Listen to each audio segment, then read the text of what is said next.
Hello, everyone. My name is Sue Aikenhead, and I'm Vice Chair of this committee. I'd like to welcome you all to this meeting of the Overview and Scrutiny Board. I'd like to particularly welcome new members of the committee who are joining us for this municipal year. So before I start, I'd like to just explain the reason that I am in the chair today to start off with is because our previous chair, Councillor Stephen Bartlett, has decided to resign from the chair and from the committee. Just like to say a few words of thanks to him for the work that he has done as chair of the committee over a number of years.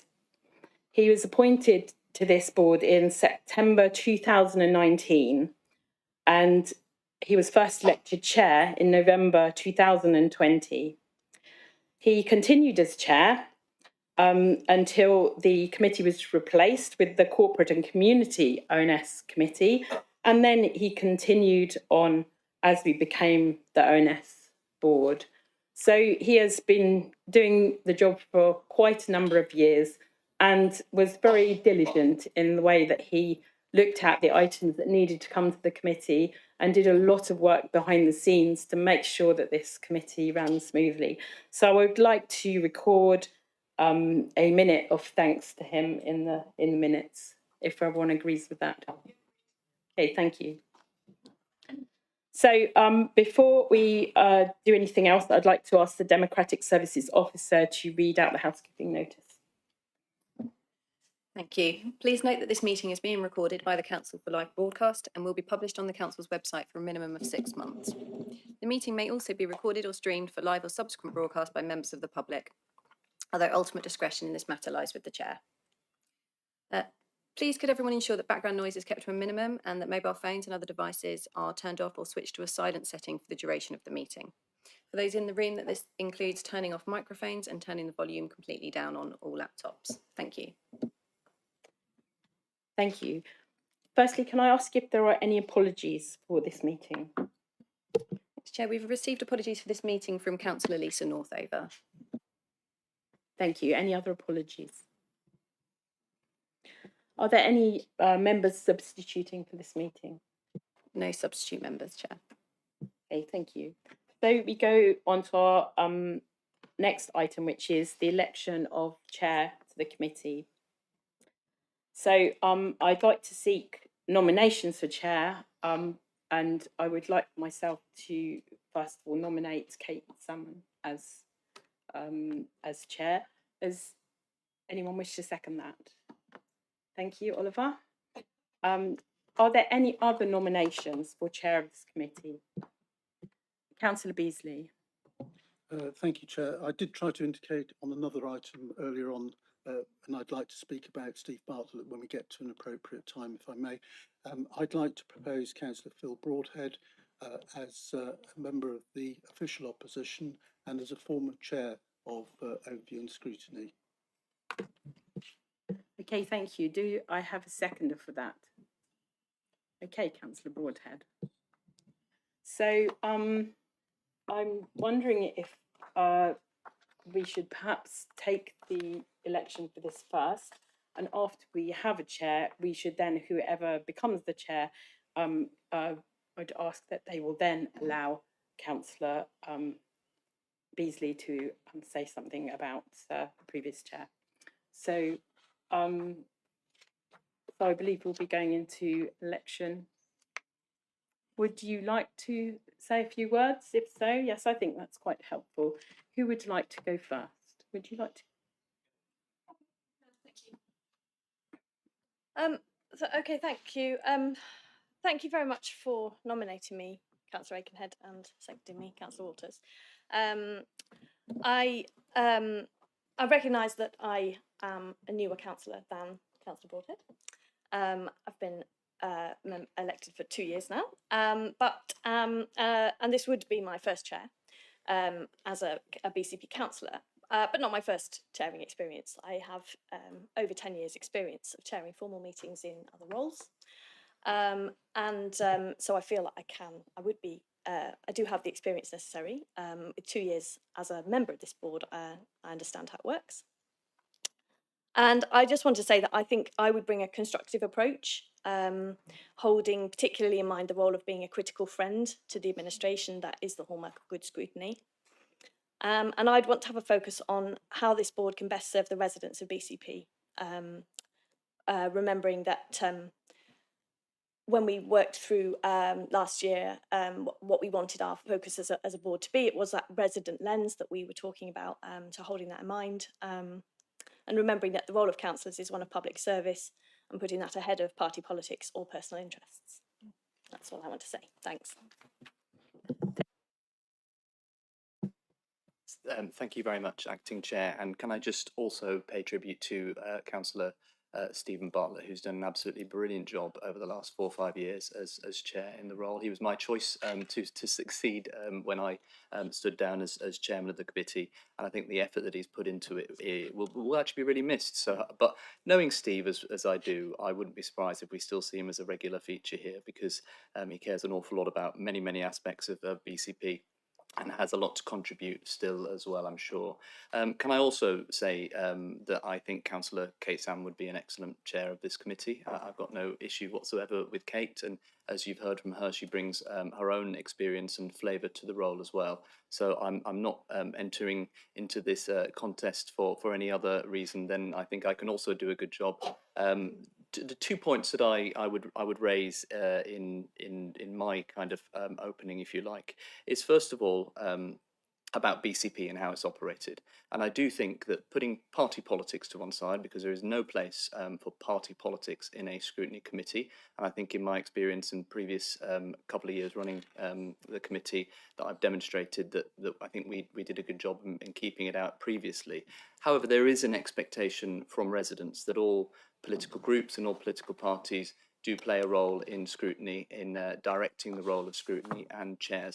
And when this municipal term, when this season of BCP started, there was an agreement with political group leaders to have some parity around all of that. The Conservative group chaired 2 of the committees as things currently stand, and if the other contestant is successful, the Conservative group will have no chairmanships of any committees, including scrutiny whatsoever.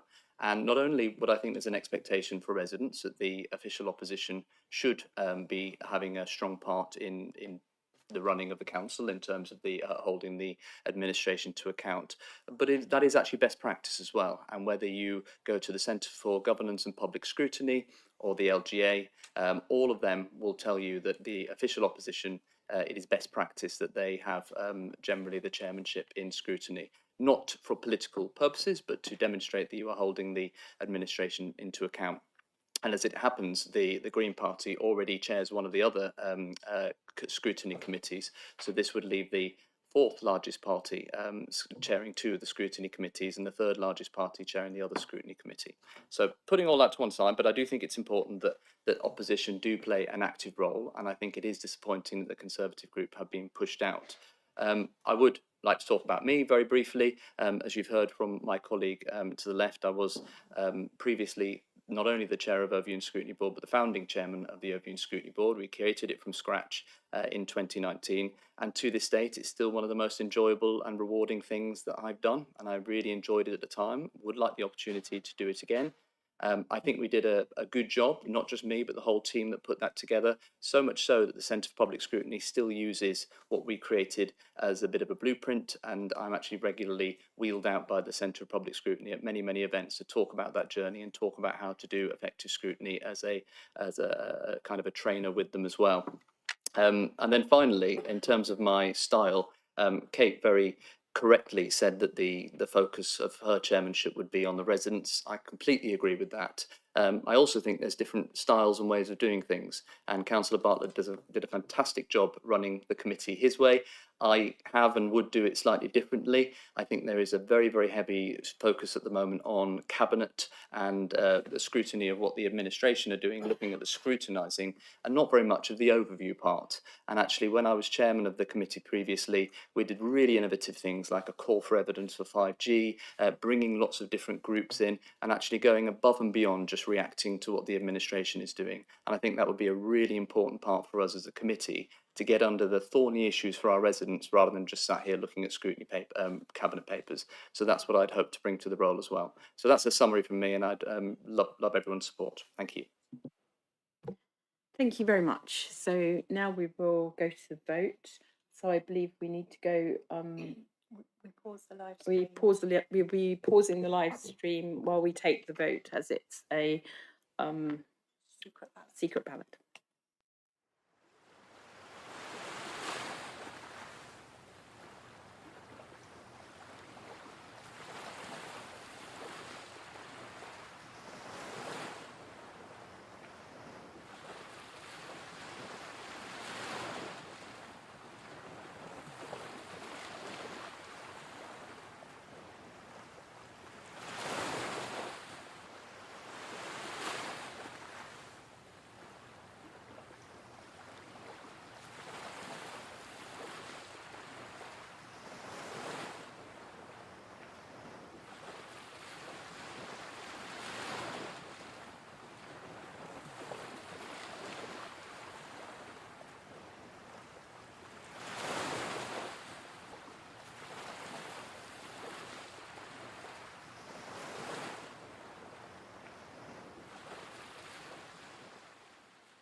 So thank you for that. The votes were 10 votes for Kate Salmon and 2 votes for Phil Broadhead. So Kate Salmon is elected as chair of the committee. If you'd like to come up and chair the rest of the meeting.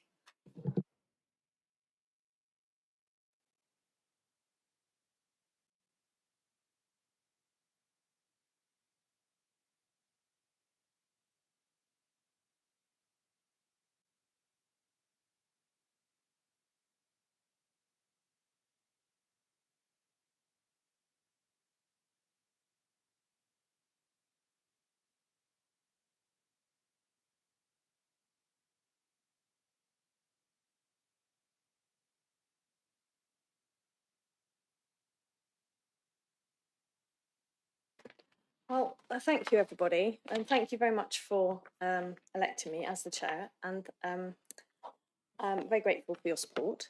And I wanted to take this opportunity to also extend my thanks to Councillor Bartlett for his chairing of the board for the last 2 years. and I'm aware, obviously, before that, but that was before my time, and all his hard work and dedication to the role. So I think the next item on the agenda then is the election of the vice chair.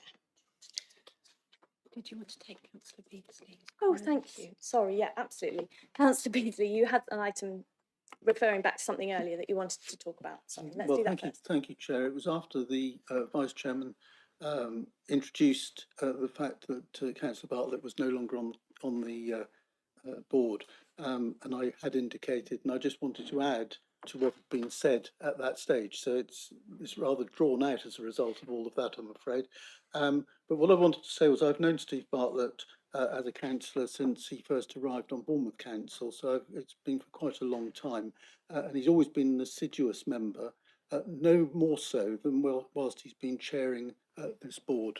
And I think he's done a marvellous job within the constraints that the board has, and I have always been impressed by his thoroughness and how he gets into the detail of the issues.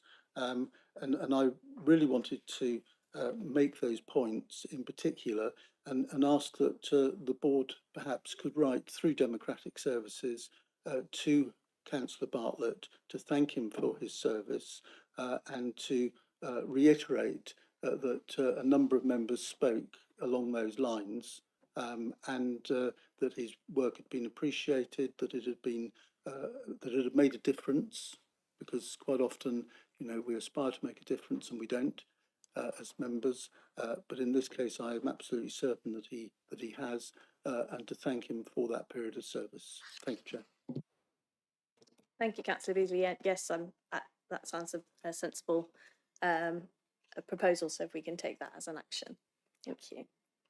So now, if that's okay, we'll move on to item 4, which is the election of vice chair. And I seek nominations for the vice chair position, and I think Councillor Trent is indicating.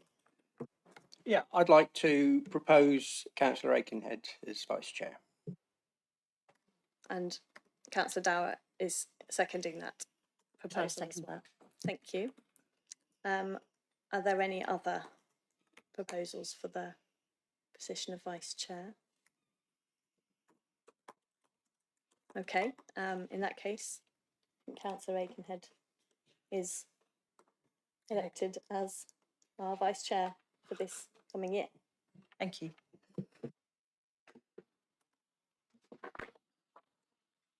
The next item on the agenda is the declaration of interests. Do any councillors need to declare any interests relating to any items on the agenda today? Councillor Trent. Yeah, it's a bit of an outside one, but on item 11 on the arts and culture policy, I better declare an interest as I'm a registered sort of supporter member of the Bournemouth Symphony Orchestra, so I declare that. Thank you. Councillor Beasley. Thank you, Chair. I do need to declare an interest. I'm a board member of the Arts Council South West, and I will be speaking on this item after the portfolio holder has. Thank you, Chair.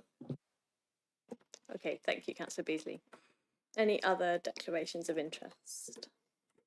Okay, thank you. So then moving on to item 6, which is confirmation of the minutes of the previous meeting. Can I seek consensus to confirm these as a correct record of the previous meeting? Yeah, no dissent. Okay, thank you. Moving on then to 6A, which is the action sheet.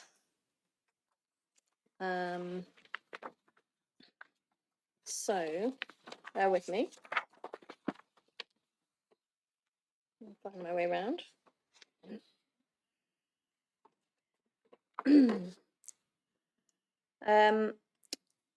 So the first item, minute number 89, there's a note saying that this information has been circulated and that it can be removed from the action sheet.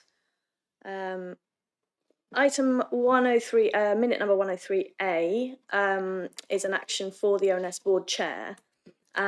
So I'm happy to pick that up. I don't think we have any outcome there, so I'll pick that up following tonight's meeting and report back to we'll hopefully have an outcome for that for the next meeting. Item minute number 106 is the resolve that the ONS board recommend to the Audit and Governance Committee that it instigate an investigation onto the Carter's Quay development. That recommendation, we can see, was taken on to the committee, and we can see the outcome there. My question would be then, following on from that meeting, there was another meeting in March since this outcome of the Audit and Governance Committee, and do we know yet whether any dates have been put on the work plan? So I don't know if if there are any answers to that at this stage, or if that question can be answered before the next and added to the notes for this for the next time.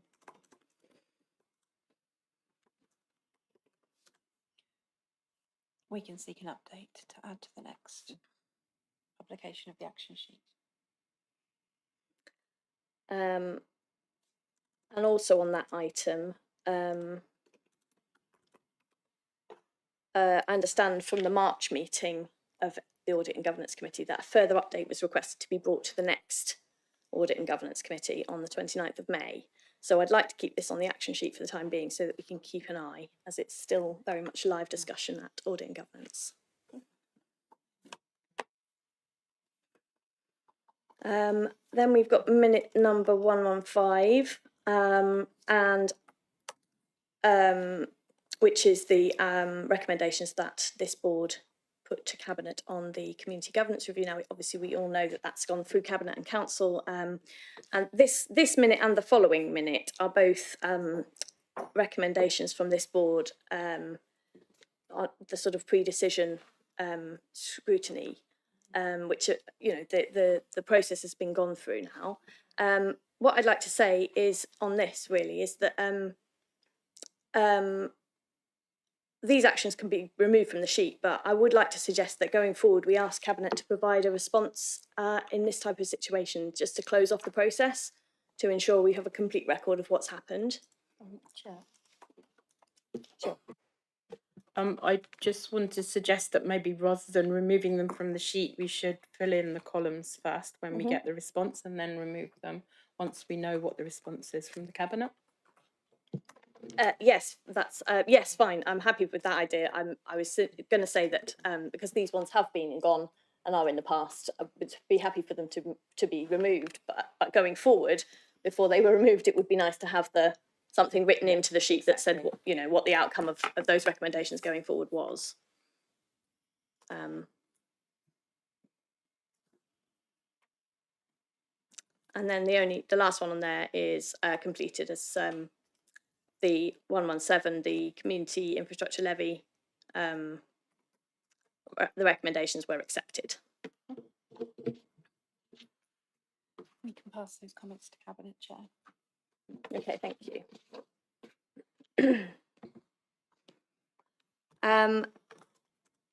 So then, unless anyone else has any comments on the action sheet, anything else from those actions that I need to note? Okay, thank you. Then we'll move on to item 7, which is information. This is a new item, I think, on our agenda. Information considered between meetings, and the board to note the information that was circulated, which was the corporate performance report for Q3. So I think hopefully everyone's had a chance to look at that report. This is just to note for tonight. But if there are any comments or questions on that, these can be noted down and sent on to relevant officers. So did anyone want to raise any points on that item? Yeah. Chair, would it be helpful just for me to explain very quickly why that's been added onto the agenda? Please. So board, just to clarify, because you haven't had this item on your agenda before, some of the other ONS committees do have this. Items are regularly circulated between meetings, so where they're more information-based items, and then they're included on the agenda for transparency, but also if there are any red flags in those reports. You can raise them into committee and suggest if any scrutiny is needed, but it's a really good way of you keeping on top of things that are information based but not using up your precious committee time. So if you do have any similar reports that you think would fit well within that bracket, do consider that method of scrutiny.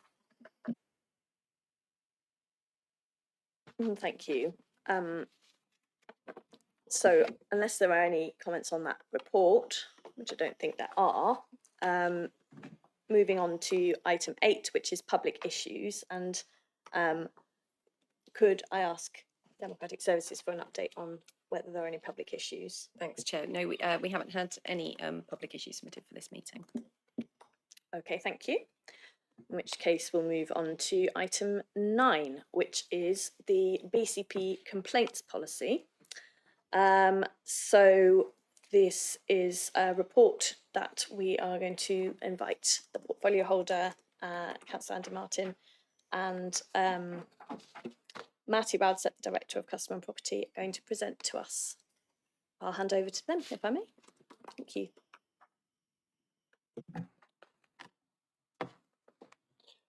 Yes, thank you, Madam Chair, and can I congratulate you on your new role? I shall look forward to appearing before the board even more than I have up to now. So there we go. Can I just offer an apology, a temporary apology for Councillor Cox, who's at another meeting, but he will be here shortly for the, I think it's item 12. So in case you were wondering where he was. So as Chair, as you've said, I'm joined by Matty, our Director of Customer and Property, and Jane Potter, who is online. So Jane is our Head of Business Support and is lead author of the report. And obviously Matty and Jane can answer any detailed questions that I can't. Excuse me. So as we all know, BCP is a large and complex organisation, and things do not always go smoothly in customer service delivery and complaints. And I think as board members, we've all had experience of occasions when things haven't gone as hasn't gone as we would have liked. So an effective complaints process demonstrates a number of things: a commitment to accountability and to listening. And I think we all want to feel that the council is an accountable council. It fosters trust amongst customers and stakeholders and provides a structured way to address concerns appropriately and promptly. And as I said, I do think that building trust with our residents and with our stakeholders is one of the biggest challenges that we have. I think it's a challenge for every local authority, and I think it's a particular challenge for us because of the nature of BCP and how it came together 5 years ago. So that's really important. And lastly, I think it's also a commitment to improving what we do. I believe in the local government jargon. It's called a customer improvement journey. It doesn't take me long to get into the world of jargon, but there we go. And obviously, customer and complaints are two sides of the same coin. So this report comes forward due to recent revisions, national revisions, not specifically to do with BCP, but to do with all local authorities, from the Local Government Ombudsman Complaint Handling Code, which aims to enhance efficiency, transparency, and responsiveness in handling complaints. And I think I'm right in saying that the direction from the Ombudsman is that all this should be in place by 2027 at the latest. So the BCP Council complaints policy has been updated accordingly, and a new policy on unreasonable actions has also been prepared. Excuse me. You'll see in the report there are a whole list of changes to the complaints handling process. So I'm just going to pick out a few rather than go through all of them.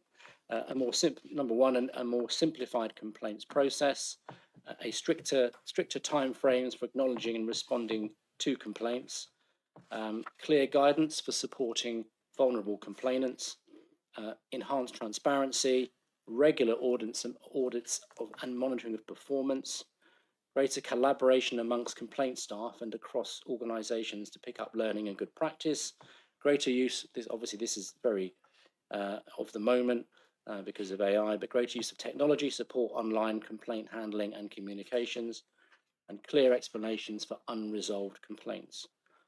And greater clarity over the distinction between complaints and service requests. I think that's particularly interesting.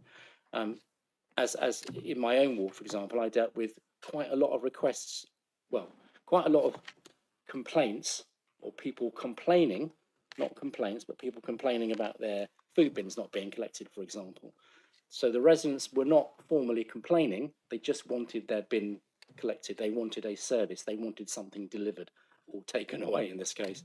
They were not formal complaints, and I think it's quite important that we distinguish between complaints and service requests. And then the last one I'll mention is establishing a lead member role for the complaints process, which we'll implement as soon as possible. Now that will probably be me, because it's already part of my portfolio, but I think it's something that the Ombudsman wants to see someone designated in a lead member role for taking responsibility for complaints. A new complaints policy and unreasonable actions policy respond to these requirements and will drive performance forward. And hopefully, together, our approach will ensure our customers' concerns and complaints are handled as professionally and promptly as possible. Thank you, Chair. Thank you very much, Councillor Martin. Yeah, this is a very welcome report. It's not something that this board has looked at previously, so it's quite a new area, and I think I certainly have quite a few questions, and I wonder if the rest of the board do as well. So I'm going to suggest, if I may, that we actually structure the next part of this by starting with any questions for clarification or just for a bit further delving into the topic. And so that we've all got as full an understanding as possible, before we then go into opening it out for a bit more sort of debate, suggestions and recommendations, if that makes sense. So if we can start with our questions for Councillor Martin and for Matty and for Jane, then and take from there. And yes, so Councillor Broadhead, I see your hand. Thank you very much. Just two very brief questions. A second one, which will follow on from the first one. Really welcome to see this. Obviously, the local government ombudsman have updated their code, and we've responded in due kind. The first question is, with regard to the revisions to the code, which are pretty much largely mandatory, is there anywhere that we have deviated from the new code from the ombudsman in terms of what we put forward? Yeah, thank you. Thanks, Chair. I think the best comment I can give is that the council's probably had a more variable approach to managing complaints in recent years, according to which services have been involved in those. And what the new code does is ensure that we're driving towards a single approach to doing that work. So there won't be a myriad numbers of different ways of doing it in the future. There'll just be one based on the best practice that they're promoting. But I'm going to ask if I could bring Jane in briefly, because I think she's closer to the detail of whether or not there were any particular shortcomings that we would have identified that we were trying to resolve with the new code. Jane, can you comment on that? Yeah, not necessarily shortcomings. I think our duty of care towards our officers has been firmed up, and we've got a much more robust governance framework around complaints now. But some of the issues that will impact on our staff are, some are good, some are bad. So for instance, with the stage ones, we've now got 5 working days rather than 3. So that's a good decision by the Ombudsman. Worse for us on a stage 1 is that we now have to provide the substantive response within 10 days rather than 20 days. So that cuts in half our ability to respond to those stage 1s in a longer time frame. And also with the stage 2s, that's better in that they give us an extra 5 days. So instead of responding in 15, we now get 20. But it is a concern around the stage 1, so we're going to have to look at that very carefully to make sure that we're doing a lot of training on it and support to staff once it's been ratified by over in Scrutiny and Cabinet. But that is a concern at the moment that we'll watch. But you know, we are where we don't comply at the moment. In some areas, we are outside of statutory timeframes in terms of our response times. So particularly around SEND, those kind of areas where we are sometimes outside of the statutory timeframe. I hope that answers the question. Yeah, thank you, Jane. Councillor Broadhead, did you want to ask another question? If I could, thank you. No, very, very good, very detailed answer. Because, Chair, this paper is about the new policy, so I think it's important to find out if the council is moving away from what is in the new code. I think we're hearing loud and clear that we're going to comply with the new code in every way, which is really welcome. However, it does kind of beg the question, if I may, as a scrutiny board, as kind of why we're looking at this from a scrutiny point of view. You know, we're here to look at the kind of strategic direction of the council. We are complying exactly with the new code in terms of our new policy. I'm not going to argue with that. I doubt anybody else is. This isn't a paper which is looking at the wider complaints agenda. It is looking at the new policy. And so, if I may, I think it's just a real shame. For instance, tomorrow at Cabinet, we've got the withdrawal of the local plan and the impact that's going to have on the whole of BCP. We're not looking at that tonight, and we are looking at a policy where we've said, yes, we'll do that, no problem. So I hope it doesn't dominate too much time, because as far as I can understand, we've been told what to do, we're doing it, and maybe we'll look in a year's time and make sure that we've done it properly. Thank you. Okay, thank you, Councillor. Did anyone else have any questions that they wanted to ask about? Councillor Councillor Dower. Yeah, so obviously this is my first appearance on this board, so I think my questions aren't necessarily strategic, they're more lower level details, so please forgive me, and if you think this is not the right place for them, just let me know. So I've gone through this complaints policy, the detail on this, and there's a few things I have to ask, but yeah, you just say they're too low level. So I'm looking at the timeframes for resolution. How are we going to, what processes are we putting in place to ensure the timeframes are met? And how are we going to track performance and report on that? I understand there's a new system going to be built. The target for that is completion is April 2027. My concern is that that's too late. We should be doing stuff before then.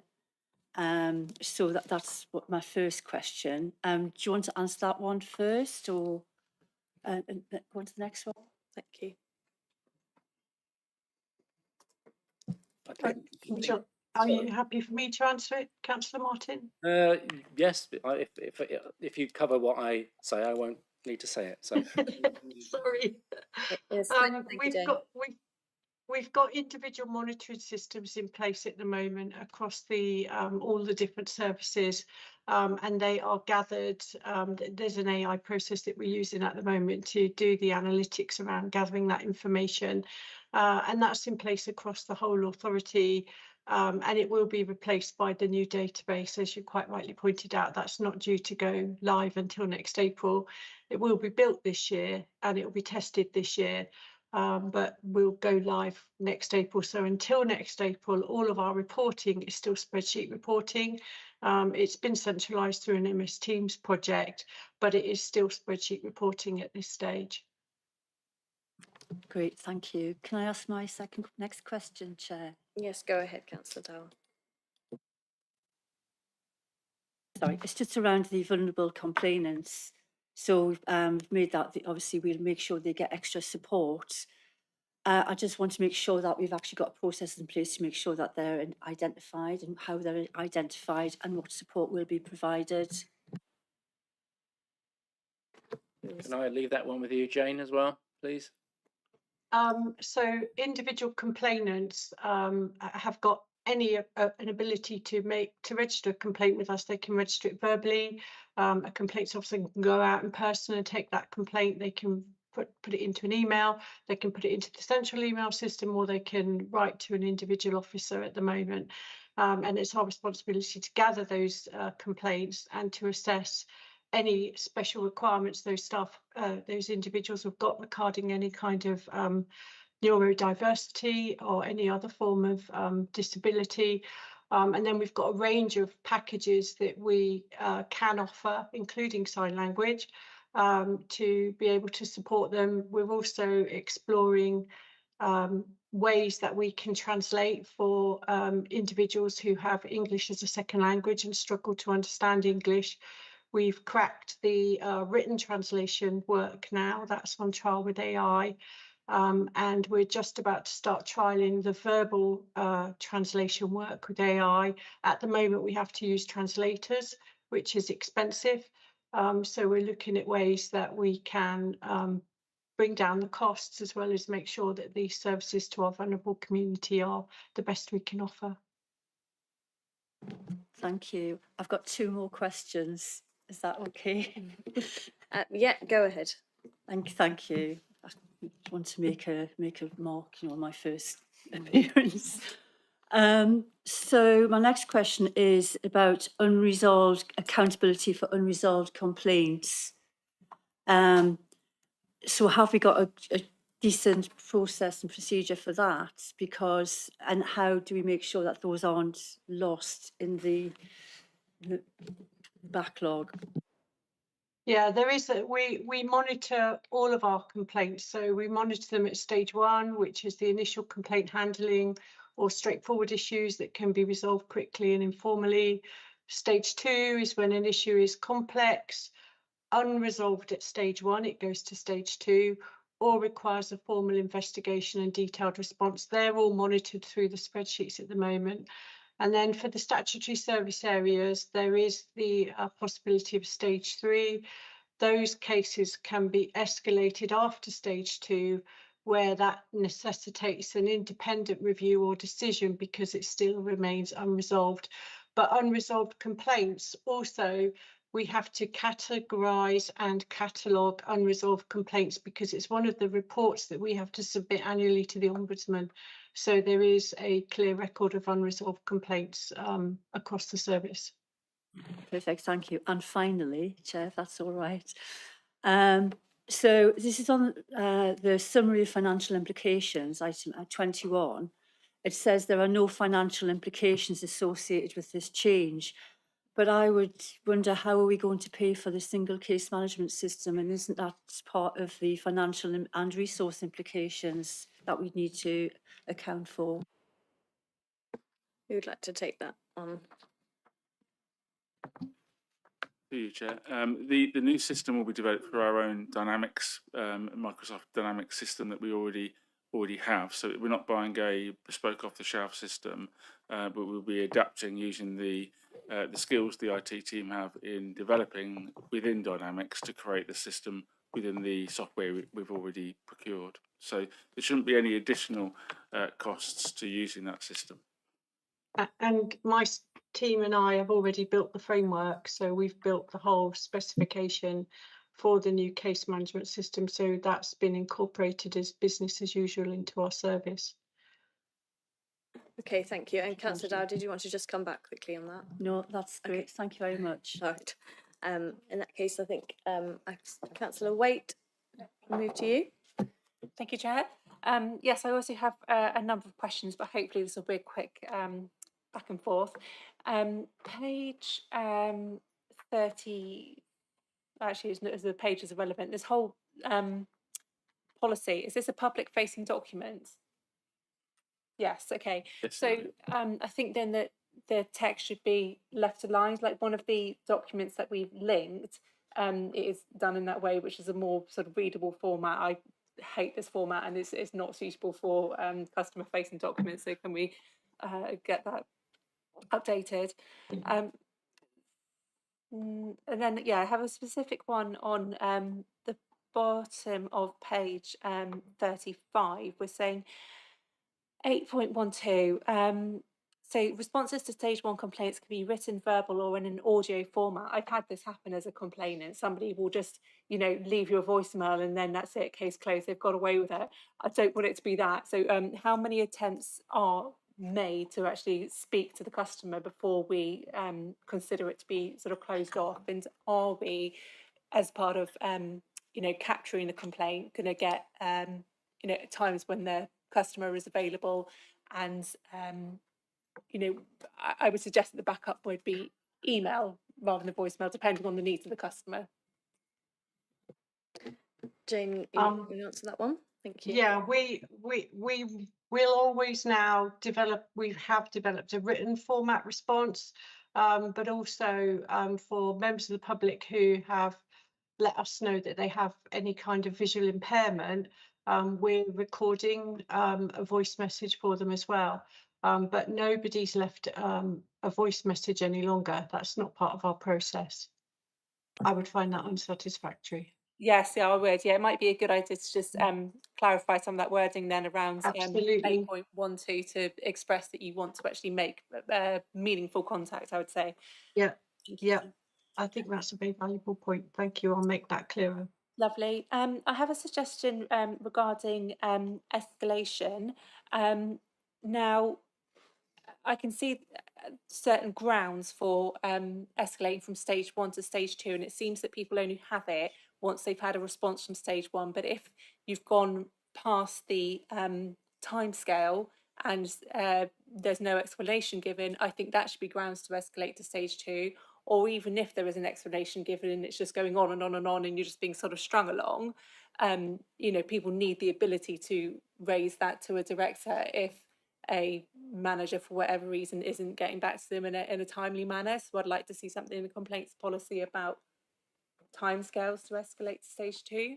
Councillor Waite, sorry to interrupt you, but we were trying to do some questions for clarification first, and then I think we're moving into more some of your suggestions and recommendations. So which is absolutely fine. But if I can just pause and just check, did we have any further questions for clarification, or are we happy to move the discussion on to that? Yeah, so Councillor Aikenhead does have a few questions. Sorry, I've cut you off mid-flow, Councillor Waite, but we will come back to that, and I've written down what you said. Thank you. Councillor Aikenhead. Okay, I did have about 5 questions, but I've been ticking them off. Other people have been asking them, so that's good. So the ones I have left, 2 questions I have left. The first one is it talks about the difference between a service request and a complaint, and it's very clear about that, which is great. But I'm just a little bit aware that sometimes there is something that comes up which is both a complaint and a service request. So, for instance, if you had a request that's been made, but it's going on an awful long time, it's still a service request, but it's also a complaint about how long it's taking. How does it get handled if something is both? Is it all handled in one place, or will it be handled in 2 places because you've got the service request and the complaint separate? Would you like me to answer that? I think yes, please. Yeah. Yeah. So in our policy world now, a complaint is a sort of expression of dissatisfaction about the standard service, actions or lack of action by the council. A service request is a request for BCP to provide or improve a service, fix a problem or reconsider a decision. But maybe if I gave an example of repairing a pothole on the road, that would come in as a service request. Because it involves asking BCP Council to fix the problem and improve the condition of the road. However, if the pothole has been previously reported and no action has been taken after a reasonable time frame, then lodging a complaint about that lack of action would also be justified. So it still can become a complaint from a service request if the service request isn't responded to appropriately or satisfactorily. Yes, my question was, does it remain a service request as well as a complaint, or is it a complaint instead? It transfers, it's in both areas, because if it's we'd be monitoring that service for the service request. So through our new database process, when that goes live, at the moment it's manual, but we look at themes. So if there are a lot of requests for pothole issues in the roads, then we make sure that the relevant service managers and officers within the organisation are aware that there is a theme coming forward. Because one of the things that we're doing as part of the new policy is we're not just going to be learning from complaints in the future, we're going to be learning from the service requests. So any themes and how we respond to any of those issues is going to be raised regularly with the services involved. So it stays in both. So you'd still see there was a pothole issue here, that would still remain as a service request, but the delay in responding to it becomes a complaint, or the unsatisfactory resolution becomes a complaint. That's great, thank you. My second question is on a different subject. It's about how just briefly, if someone could say, how do you see councillors fitting in with this process in terms of doing casework? That's Yeah. a very good question. I don't. Councillor Martin? Yeah, no, I'm happy to pick that one up. In fact, just going back to what you were just saying about, when does a service request then become a complaint? So going back to the example that I gave earlier on about probably picking up 50 or 60 different emails and phone calls about waste bins not being food bins not being collected in my ward. I took the view that, once is a service request, twice might be a service request, 3 times. And I had people coming back to me, 3 or 4 weeks in a row saying it hasn't been collected again. So I would take that as a complaint, and I did take it as a complaint. But the point you raised, Councillor Reagan, is really good, because actually we are all part of the complaints process, aren't we? We are on the front line of this, whether it be potholes or bins or, whatever it is.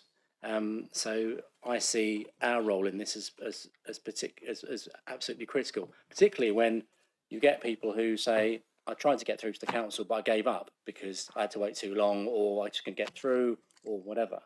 So I think it's important to remember that we're all part of the complaints process and the complaints handling process in our own wards. And in fact, one of the points I was going to make was,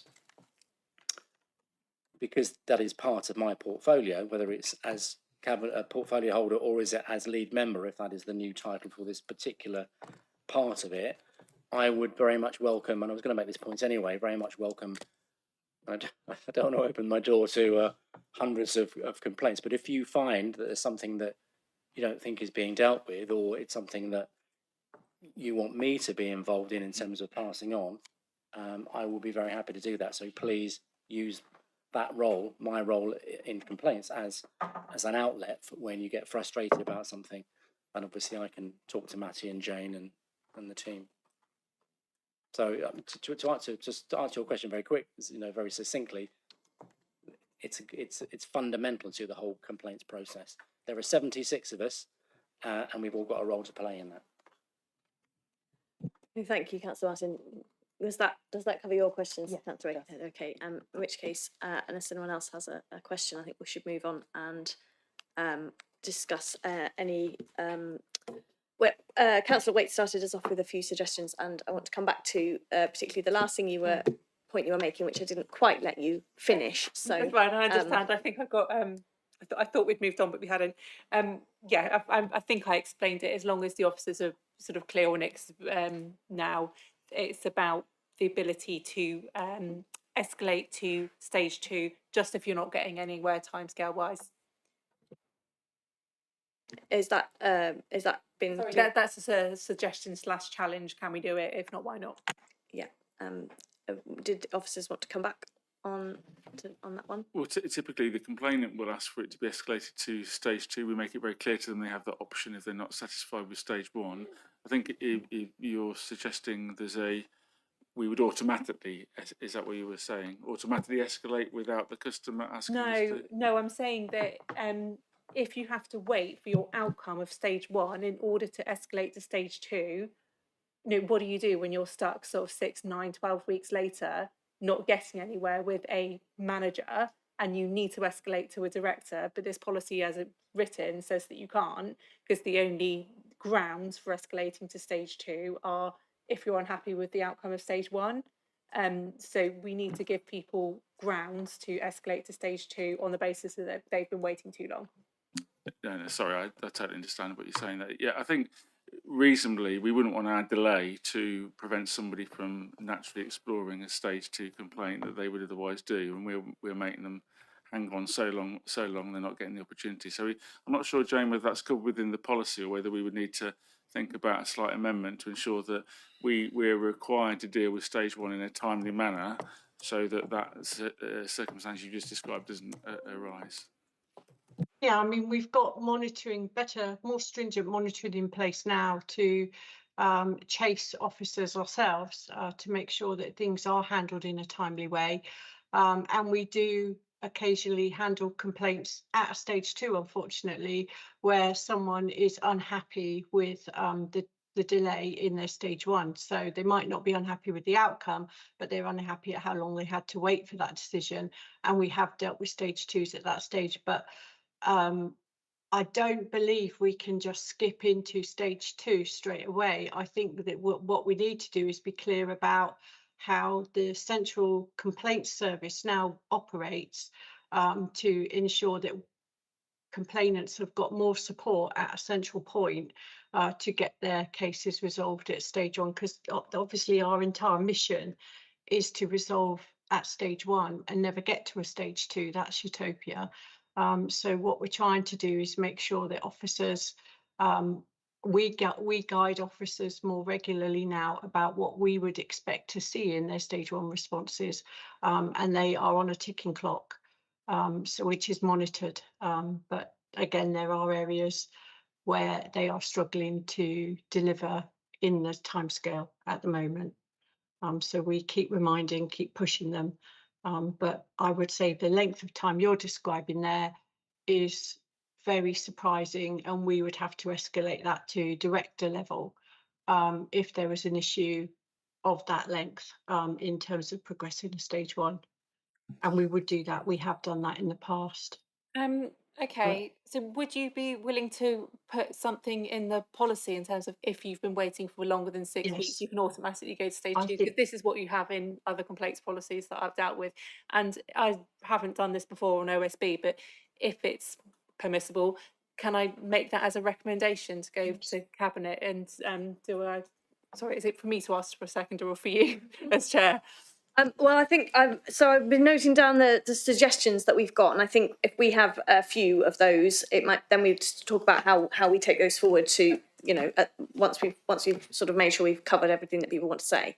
Is that, if that's okay? Sort of send it off as a batch of recommendations from ONS. Is that? Yeah, I think it might be just one to just, I might want to just check what the appropriate, brand new chair here, sorry. Yeah, yeah. You know, just want to check the most appropriate method for getting that information fed through from here. Thank you. Okay, thanks. Did and anyone else want to make any comments or suggestions around this area, or any further things? Councillor Wade. Sorry, I do have 2 more. I'm quite into complaints. I'm a keen complainer in life. The bit about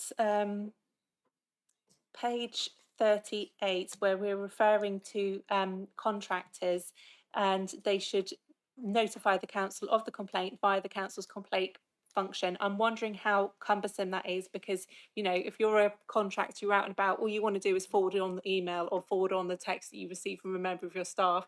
If you've got to go home and, you know, go onto a portal, I just don't think it's going to happen. I just don't think we're going to capture all the complaints. So how cumbersome is it? And if it's cumbersome, can we make it less cumbersome? We've mystery shopped the new process for accessing our complaint system, and it is much more straightforward and streamlined. But we can give them an option of emailing directly into the complaint service as well, if that would make life easier for them. I don't have a problem with that. Imagine, based on the contractors I know, that they would probably find that quite welcome. So yeah, we can do that. Brilliant. Sorry, Councillor Wick, was there one more point that you wanted to make, or are we there? Yeah, just a really quick one. But was on page oh no, I've lost it. I have to come back to you. Sorry. Okay, well, perhaps I can suggest that when you find it, it might be just an offline conversation with Jane to feed in, if that's okay. Councillor Aikenhead. Yes, following on from my question about how councillors fit in with it, particularly I noticed that the reaction of the officers in terms of, oh, we're not really quite sure. And I think that's because it's something we haven't really considered before. That's not a criticism, it's something that maybe lots of councils haven't considered before. But I think that it would be a really useful thing for us to consider exactly how we can work more together, how we can perhaps work together to avoid having to escalate complaints, because we're all trying to do the same thing, the councillors and the officers. And I just feel there is a piece of work to go, maybe perhaps to think about either some guidelines or some principles or just some ideas about how that working together fits in with the policy, and how we can do it better. And I was thinking, if the board agreed to us doing a further piece of work on that, that I may volunteer to, I think we were talking about, there has been some talk about one method we don't use at the moment for scrutiny is having somebody go away and investigate something and come back to the board. And the idea that we on the board should be taking more responsibility and not just giving it all to the officers. That I would be happy to take on a piece of work of talking to the relevant people, including Andy, who seemed very enthusiastic about this, which is great, and maybe some of the officers, and for me to try and come up with something to come back to the board with. If you would, along the lines of how can members and officers work together to try and avoid escalation of complaints within this complaints process? What is the role of the councillor in it, and how can we help? So if the board is happy with that, I'm happy to see what I can do with it. It's the first time we've tried that, but if we don't try, we don't know. Quite, thank you. Does anyone have any thoughts on that? Whether that's a good way forward, or are we happy to say yes, that's great, go ahead. Thank you for offering to do that, Councillor Aikenhead. Councillor Broadhead. I think I understood it, but could Councillor Aikenhead say it again? Because if I've understood it in the way that I think, I might have a comment. So I'm talking about looking at the way that councillors and officers can work together in terms of the complaints process, what our role is in it, in terms of the casework that we do, and in terms of, in fact, very interested about the themes that were going to be looked at, that were coming up, and that maybe if there was a theme in a ward, the ward councillor could work with the officers to tackle that, rather than the officers trying to do it by themselves. So really looking at closer, but the summary is looking at closer working between members and officers in order to resolve issues and complaints and help them not to escalate. Councillor Broadhead. Yeah, thank you for that clarity. I did get it right. So look, I think who can argue with that? I think we, as members, we clearly have a role to work with our residents. We're the closest to them in many cases, to avoid getting to the stage where residents feel that they have no option but to complain. And I think that's a really vital role that we play. That's kind of not what this is. This is the complaints policy, which is how we respond when people feel that they have no other avenue but to issue a formal complaint to the council. And I'd just be interested to hear from officers about whether they see a role for councillors in that, because in my experience, having done this for quite a long time, I think once it's got to the stage of official complaints, we can sometimes maybe do more damage than good. And I actually think there's not really I don't think it's a very fair service if officers feel that because there's a councillor involved in the complaint, they're going to escalate that one, whereas somebody that hasn't done that doesn't get the same level of service, which is what I've seen sometimes. Frankly, if we get our pointy elbows out and get involved, things seem to happen more quickly. Great as that is, and makes us feel very important, that's not very good for those residents that haven't taken that up. So, for the policy, is there any? I'd just be interested to hear the officers' views on whether there's value in councillors being involved, or whether it's better for us to back off. Okay, thank you. Did officers want to respond to that point? Yeah, thanks, Chair. I think the value is in understanding what the themes might be, which Councillor suggested, rather than the individual complaints. Otherwise, we could end up with a complaint being pursued by a member and a complaint being pursued by a complainant, and that might create more confusion. But certainly looking at the themes that emerge and whether or not there's things that we could be doing to avoid them coming in the first place, I think that would be helpful conversation, and understanding how members advocate and support for residents is helpful to us as well, so we can just understand how we support you in trying to respond to residents effectively without necessarily impinging on the policy itself, which hopefully is fairly thorough. Thank you. I think that the way I've understood what Councillor Aikenhead is suggesting is that this is an idea that's sort of grown out of this policy being brought here for us to think about, and it's not directly related to the policy itself, but it's a piece of something to go onto our work plan that could potentially be quite a useful bit of work for us to take on. So unless anyone has any objections to that, we can take that forward. Lindsay, please. Can I just get some clarity around the suggestion you're making, because it sounds like you're suggesting a sort of a policy in itself around how people work, and in terms of the rapporteur role, I think it might be helpful, because this is a brand new suggestion, to have those conversations with officers about how what you're suggesting would sit with other policies, including other requirements on members like the code of conduct and where it would be owned and that kind of thing. Then come back to the board and fill the board in, and then if there is a piece of work to develop a policy type thing, then the board could consider whether to go on to it. So almost a two-step process. So you're suggesting it would be like doing a sort of a framework first, without any detail, without actually producing the detail, and like a scoping. Yes, and bring that back to the board. I think understanding the interdependencies with other policies and your requirements. I'm very happy with that. I think that's a really sensible idea. Thank you. Okay, thank you. Well, I think that's clear. I hope that's clear for you, Lindsay and Claire, to take that away as a outcome of this discussion. I've just wanted to have I've just got one thing that I would like to raise around this whole issue. I'm aware that we have spent plenty of time on it. I don't want to take up too much more time. Which was, and it was raised briefly by somebody earlier as well. But I'd like to come back to the idea of the vulnerable customers, and particularly in relation to the unreasonable behaviour policy.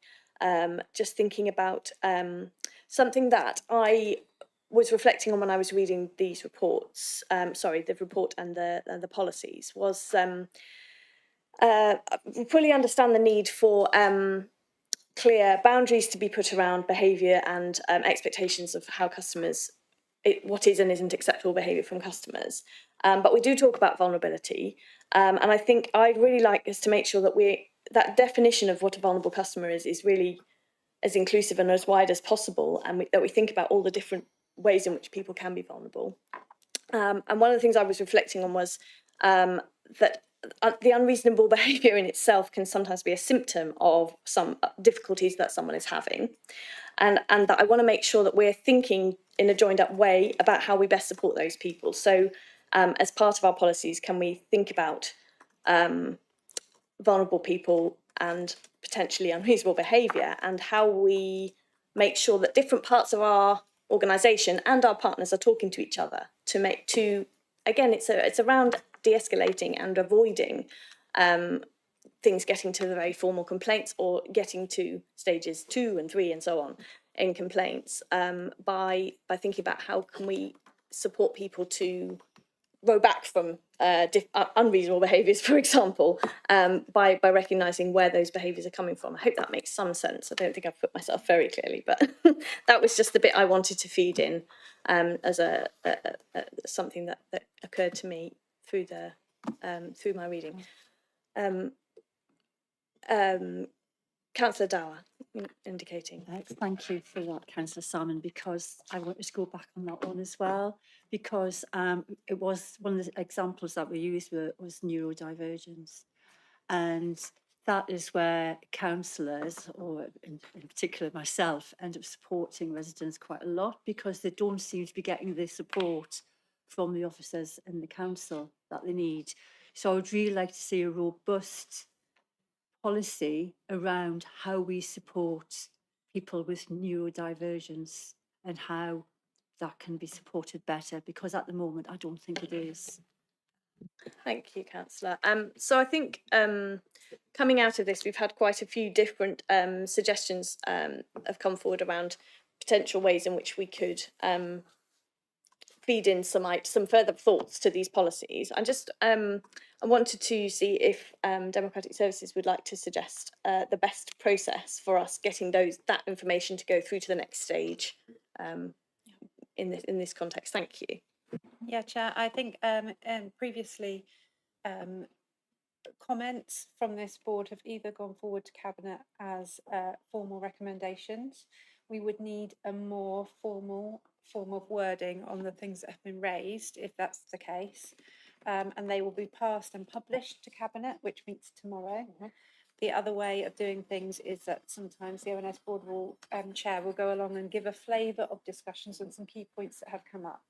I would just flag that these policies are going in for decision tomorrow, though, so there is unlikely to be much time to actually address these particular changes in terms of wording to policy in time. Well, that's understood, and that's fine. And actually, I think in this case, it does feel as though the right course of action might be for myself to attend Cabinet and to give that verbal feedback based on the discussion that we've had. If that's okay with everybody as a way forward for on this particular one. Okay. Councillor Martin. Just to say a couple of things wrapping up. So I wanted to thank everybody, because it's been coming out of a policy document has been some really good ideas and some really excellent comments, and I think that's been massively helpful. So thank you for that. I just wanted to pick up on the thing about people being what the effects of a complaint can be, and I used this example previously. You know, a complaint can actually, people can be angry, they can be frustrated, they can be distressed, they can be all sorts of things, and that's, you know, it isn't just a complaint about an issue, it's the effect that it has on them. And I think, you know, talking about vulnerable people, and you don't have to be vulnerable to be angry and upset and distressed about something that hasn't been sorted out. So I think that's really important as well. And the point about Cabinet tomorrow, I used that phrase earlier on. It's a customer improvement journey. It's an ongoing customer. So all these things can be fed into the process. It's not just about the Cabinet paper tomorrow. And finally, could I just thank Jane for all her work on that report. It's a really excellent report, and for fielding all the questions that I couldn't answer this evening. That's really helpful. Thank you very much indeed. Really appreciate it. Yes, absolutely. Thank you very much, Jane, and thank you to Councillor Martin and to Matty as well for bringing that. Yes, sorry, I'm mumbling, and did say Anne Matty as well for bringing that to us today. I think we should move on to the next item, which is item 10, which is the blue badge update. And so we're sticking with Councillor Martin and with Matty, I think, for this item. So if you would like to introduce this update for us, please. I will, Chair. Thank you. I'll be really quick, because I know we've got two other sort of fairly meaty items coming along.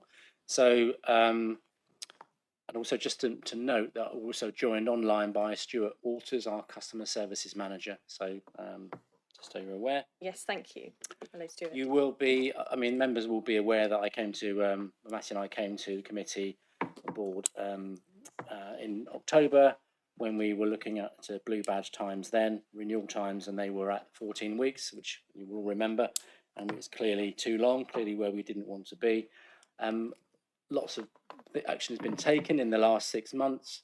Lots of processes have been put in place, thanks to Matty and Stuart, and we are now in a much better position, well within the government guidelines of 12 weeks. And I'd like to thank Matty and Stuart for that. I've hopefully done my little bit as we've gone through, having weekly reports from Matty about where we are, and it's been quite a joy to see the times coming down week on week, month on month.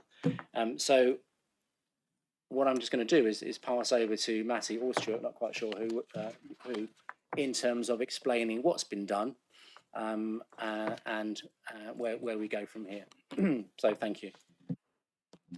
Thank you. Thank you. So just to briefly summarise the report that you've got in front of you, following the previous discussion at Overview and Scrutiny, we undertook to contact the Department of Transport, the Minister, to express concerns over the lack of control over the process, if you like, that sometimes led us to led things to be as delayed as we were experiencing at the time, and also around the cost of providing this service, which arguably isn't quite at the level of delivering the service. And the report highlights the feedback we've got from that, which I think fair to say the Department of Transport feel that we have a fair degree of control over the process, albeit when you're working to the guidelines, there are lots of things that you have to conform to satisfactorily deal with the blue badge application. And when you've got a lot of demand, and we still are getting a lot of demand, that can make the process very time consuming. It's not that one application takes 14 or 15 weeks, it's the volume of applications that the team are handling means that they can take an awful long time to resolve. Nevertheless, what we have done in the intervening time is, first of all, we implemented a more interim process to try and speed up, particularly in relation to renewals, where customers were very used to having a blue badge. Therefore, the loss of it on the renewal would have been more impactful on them than new applicants. And so we adjusted the system a little bit to make sure people weren't left without a blue badge when they were very much used to one, and that worked quite successfully in bringing down the turnaround times for renewals, and then more latterly for new applications as well. We also followed up with our colleagues in Dorset Council, who were operating a slightly different process, to see what we could learn from them, and we've since implemented some of the learning that we've got from talking to them and understanding how their process works. So I think the interim was great at getting us into a better position, well within the 12 weeks, which is what we advise customers who want a blue badge to be, when they need to apply for one or renewal, we advise them to do so within 12 weeks of needing it, if you know what I mean. So we're now, we got down to within that figure around 6-7 weeks, and what we wanted was a permanent approach that could sustain those figures. So not an interim approach, but a permanent one. And the report highlights to some of the introduction of some of the things that we're doing, both in terms of increased resources, apprentice role, pre-assessment screenings, different templates for how we communicate with people. All these things kind of speed up the process. But importantly, an eligibility scoring matrix, which has worked very well in Dorset, and we're now adopting a version of, and also perhaps importantly, enabling a not for reassessment flag. So where people conform to particular disability eligibility requirements, then we wouldn't necessarily reassess them, because I think it's the reassessment of people that have got long-term conditions which can add to what's already a very significant workload. The report highlights to how many badges are in circulation, and it's a significant number. So we're now well within 12 weeks, and we're holding around 6-7 weeks, that kind of figure. And we're hoping the new process we've got is one that can sustain us at that level. So that's probably in a summary, Chair. Thank you very much. Can I open that up to the board for their questions and comments? I saw Councillor Walters first, and Councillor Trent, and then Councillor Taylor. Thank you, Chair. Last time this came by, a lot of the discussion was centered around the fact that the amount of requests that came in were cyclical due to COVID. So when it ended, lots of people went back and they reapplied for it. And we were now getting to a point now where that period had come about again. Now, I know that will probably lessen each time that comes around, but how are we sure that this new process and these changes that we've made will counteract that when that next comes around? Yeah, that's a really good point, because I think last time one of the problems we were experiencing at that time was the 3 years after the first time, and we were getting a kind of a load of renewals in particular. And having taken on board that kind of what happened there, we are the interim approach that we've adopted will probably do something similar in 3 years' time. So clearly we are planning more clearly for that 3-year timescale, but I think that we should be in a better position because the system we're now operating will be a slicker, quicker system anyway. But no, it's a good point, and we've taken that on board to make sure that we can try and predict the likely flows of renewals in particular that will come forward in the next couple of years. Thank you. Councillor Trent. Thank you, Chair. In the letter from the Minister, it talks about the Blue Badge digital service that helps or could help reduce the time it takes to process those who have got an ongoing or deteriorating condition. Do we use that, or can we get something to go through that system rather than to be dealt with as a new application, or is it dependent on the applicant? And I've got a second question, but I don't know whether you want to do that bit. Well, we already use the Department of Transport's online system. I think where there can be a difference in some authorities, what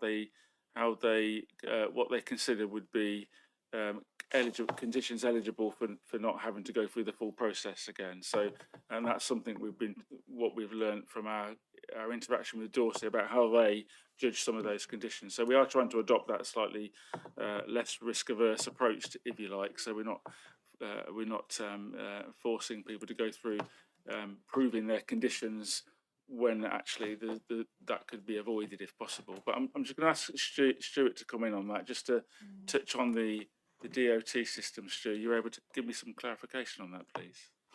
Yeah, I think specifically it's referring to the flag that you mentioned just now, Matty, the enablement for the not for reassessment flag that is built into the Department for Transport digital system, and that's a flag that we've started actioning now, which links into what Councillor Walters mentioned as well just now, so that in 3 years' time, that flag will flag up those renewals that we're getting that we have deemed actually this is a progressive or it's a situation that is not going to improve, which will negate the need for the whole application and the evidence and the eligibility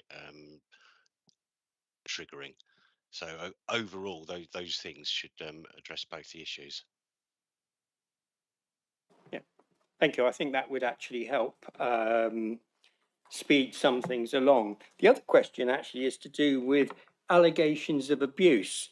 I expect others receive it as well, people saying, well, that person doesn't really deserve a blue badge because they've not got a condition. And I know that a lot of conditions are hidden and people are assumed to be fit and healthy but aren't.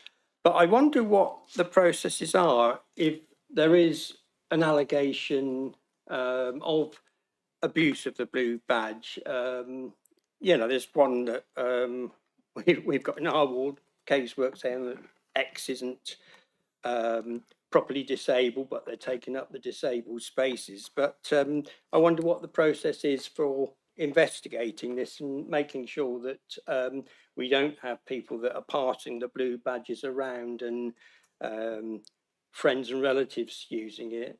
And I'd quite like to know.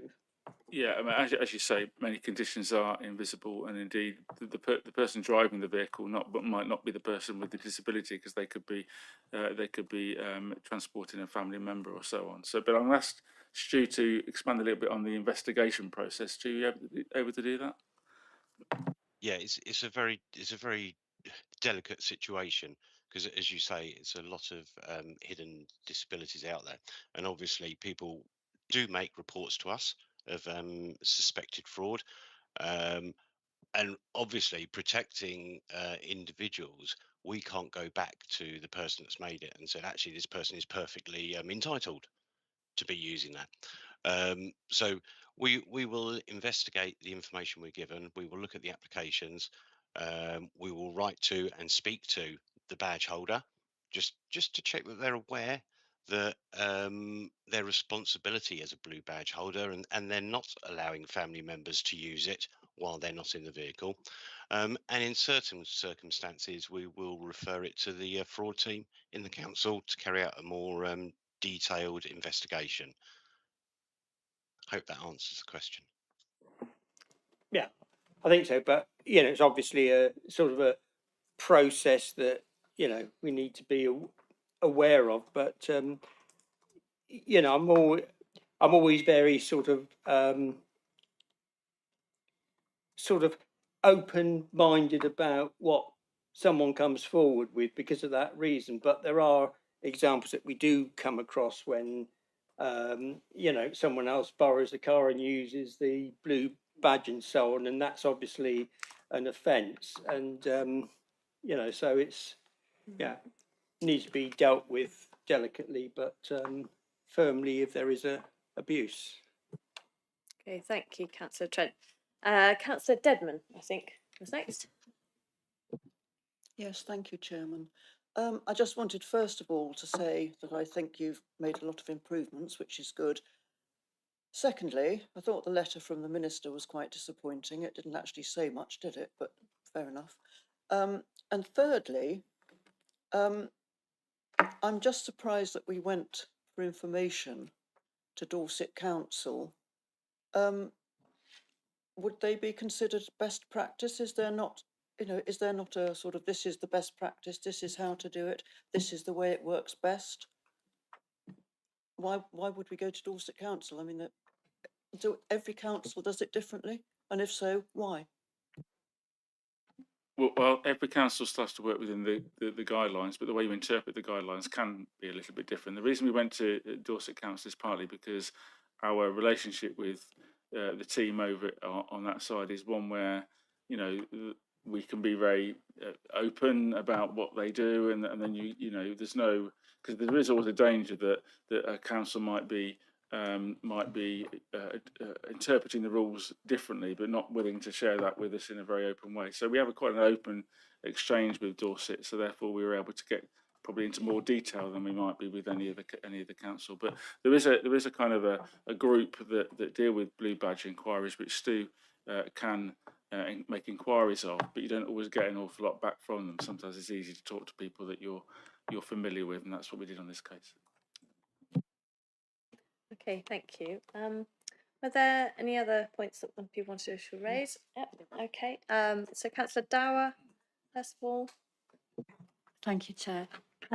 So I'm assuming, based on the document that we've got here, that the internal KPI is was it 12 weeks? So that's what we're measuring, and that's. Is there? And you also said that we're actually keeping the residents informed that they should allow themselves 12 weeks to apply.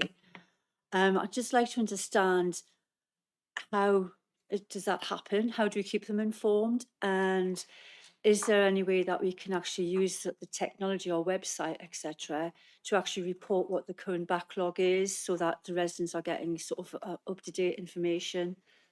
We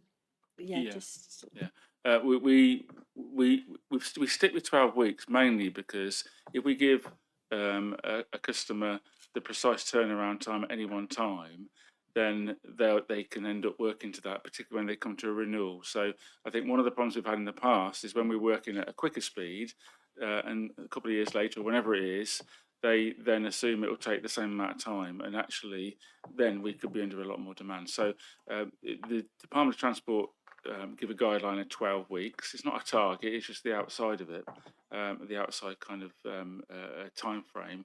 And we think it's probably better to encourage people to always think there's 12 weeks before you get it. If we can do it in 6, then that's better. But if we say 6 and then we're more like 10 because of demand and complexity, then they could be left without a badge for much longer. So that's what we do. And we put it on the internet, so that kind of 12-week timescale is clearer. Whilst we were over 12, we were trying to give some additional information to manage people's expectations, because clearly that was outside what they would normally be expecting. But typically it's 12. Yeah, go ahead, Councillor Dow. It's great that it's on the website, but we're assuming that people have got access to technology and websites for that.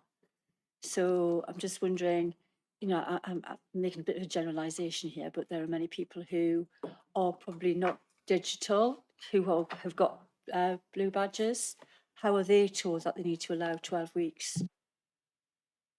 I'm going to ask Stu whether there's any other ways in which we inform them about the 12 weeks. I think the Department of Transport system, doesn't that issue a reminder anyway, Stu?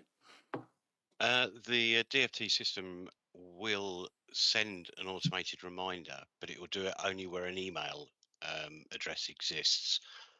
One of the challenges we've been having is trying to work out how we can notify those people that don't provide an email address, and that is something we're still working on and speaking to other authorities around how they do it, because we can get reports out of the system that tell us when our renewals are due, but it doesn't come with any personal data. It just says you've got 45 due in the next week.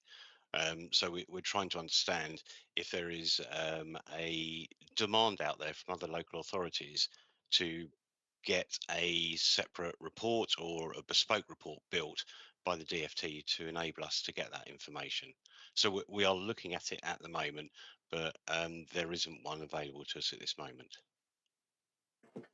Okay, thank you. Councillor Waite. I think it's been covered by others, but thank you. Okay, thank you. Anybody else? So I'm not ignoring you, but anybody else with wanting to say anything? No, Councillor Trent, you indicated again.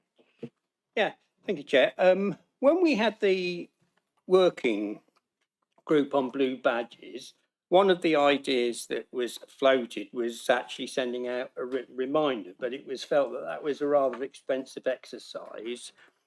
But I do think that in the end, we were going to agree some sort of thing where those that are definitely high priority that are unlikely to be able to access the online side of it would perhaps be considered for a reminder. And I'm thinking a good example is if those that are eligible for the for the speeded up system.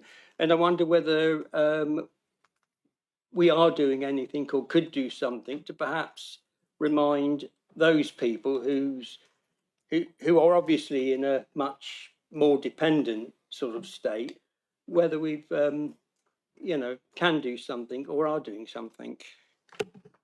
Yeah, I think that comes back to what Stu was just talking about, the ability to get the information out of the system that gives us, because it all goes through the Department of Transport's own system. Sometimes the reporting is what we need to be able to get to be able to identify the people that you're talking about.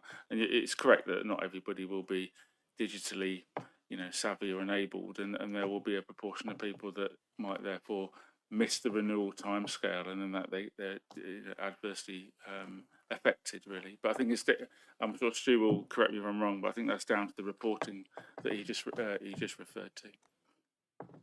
Yeah, yes, Matty. Yeah, it's the reporting at the moment. Okay, thank you very much. I just wanted to say a couple of things, if I may.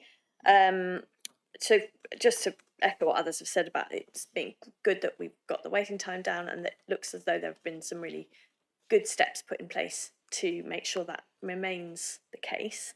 And also to thank Councillor Martin for contacting the Department for Transport, as this board asked him to do. But I agree with Councillor Dedman that the response was a bit disappointing. There was another element to the request in October, which was around communicating with the local MPs and with the local government association. I did just want to ask whether those actions have been taken. First of all, if I may. I can't actually remember whether we spoke to the LGA. I certainly spoke to two of our MPs, including Vicky Slade, who was very helpful in advice and lobbying in Westminster. So I've given you half an answer, for which I apologise. No, that's fine. Thank you. Because my suggestion would be, this is an item that has been coming back to the board for a little while, and I don't suggest that we keep bringing it back in the same way. But I did wonder if we could put an action to ensure that we have communicated with the LGA in particular, given the response from the government that really, no, sorry, it's up to you, and we're not going to help change things. It would seem to me the LGA's role to amplify the voices of local authorities on these issues, and potentially a conversation with them about whether other local authorities are also finding that the fees are too low to cover their costs, might be productive in terms of moving this forward for. Very more happy to do that. happen. Thank you, Thank Chair. you. So if we can add that as an action. Can I just add something? Yes, Councillor Aiken. I would suggest that maybe while you're talking to the LGA, you could also talk to them about the fact that the information, we can't get the information from the systems, that for the people who we want to remind who are not on email, because if that's a problem that other local authorities are having as well, it may be that they can lobby for the government to change the system for that as well. That's okay. Yeah, good point. Councillor Walters and then Councillor Broadhead.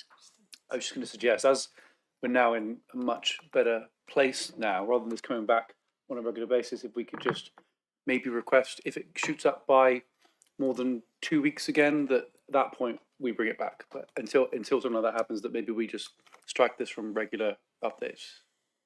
10 weeks. Yeah, 10 weeks, well, whatever anyone feels like, but something like that. Thank you. Yeah, I wanted to come in on that as well in a moment, but I'll let Councillor Broadhead say what he wanted to say and then come back to that if that's okay. Thank you, Chair. It was just a suggestion on the engagement with the LGA. As somebody that's quite active within the LGA and has treaded the boards over a number of years, that the way to raise this type of thing with the LGA is normally by the LGA's boards. So this used to be covered by something called the EEHT board, the Environment, something else, Housing and Transportation Board. That's been split out, and I understand that this area is covered by the Local Infrastructure Board. We've got a member of this council, Councillor Paul Hilliard, that is a member of that board. He's a substitute member, but so actually the best way might well be for you to speak to your colleague, Councillor Martin, and that way you can raise it directly at the next board meeting, perhaps.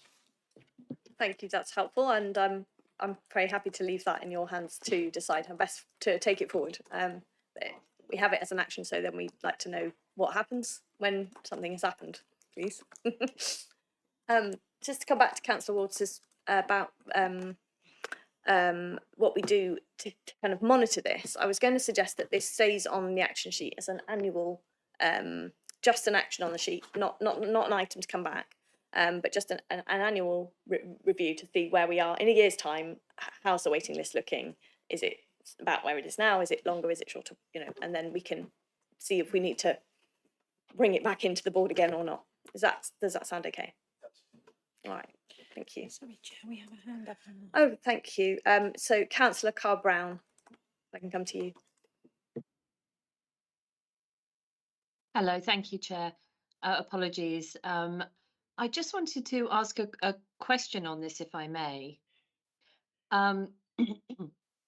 I've literally, in the last sort of 48 hours, been alerted by a resident that we're actually saying that we're back up to 14 weeks on the waits for blue badges.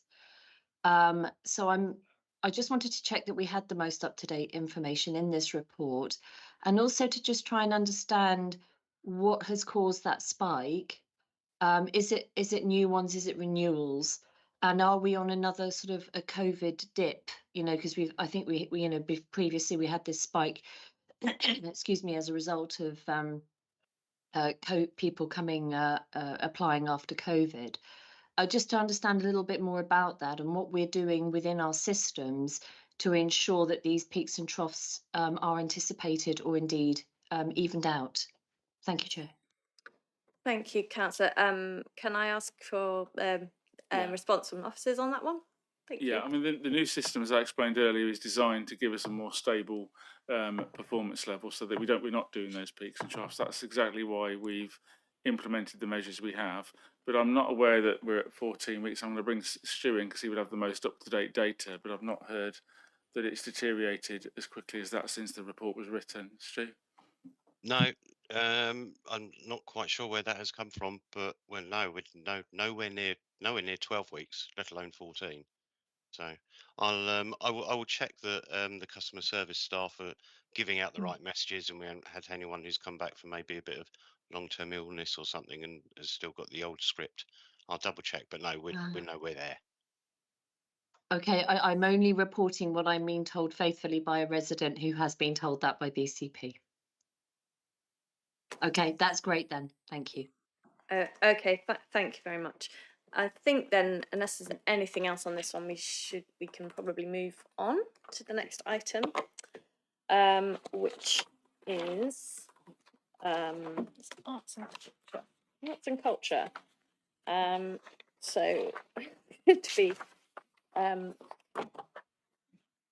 Councillor Martin again to introduce this one, I think, with Amanda Barry and Helen Wildman, I think. Yeah, hello. If I can ask you to introduce this report. Yes, thank you, Chair. Probably be a little bit longer with this introduction than the last one. So first of all, I'm grateful for the opportunity to talk about arts and culture, obviously, and everything it delivers across BCP. I would like to thank Amanda and Helen for what I think is an exceptionally comprehensive report. And it's really helpful in bringing together all the different strands of our cultural sector. Obviously, it's focused on the NPOs, the National Portfolio Organisations, but nevertheless, it gives us an opportunity to talk a little bit more widely. So I know the original line of inquiry from Councillor Goodall was about two particular National Portfolio Organisations, but as I said, there are other strands which I'd like to bring in my intro. I'll try and be as quick as I can. So there's a lot going on in our cultural sector, in our cultural community, not least in the health and wellbeing agenda.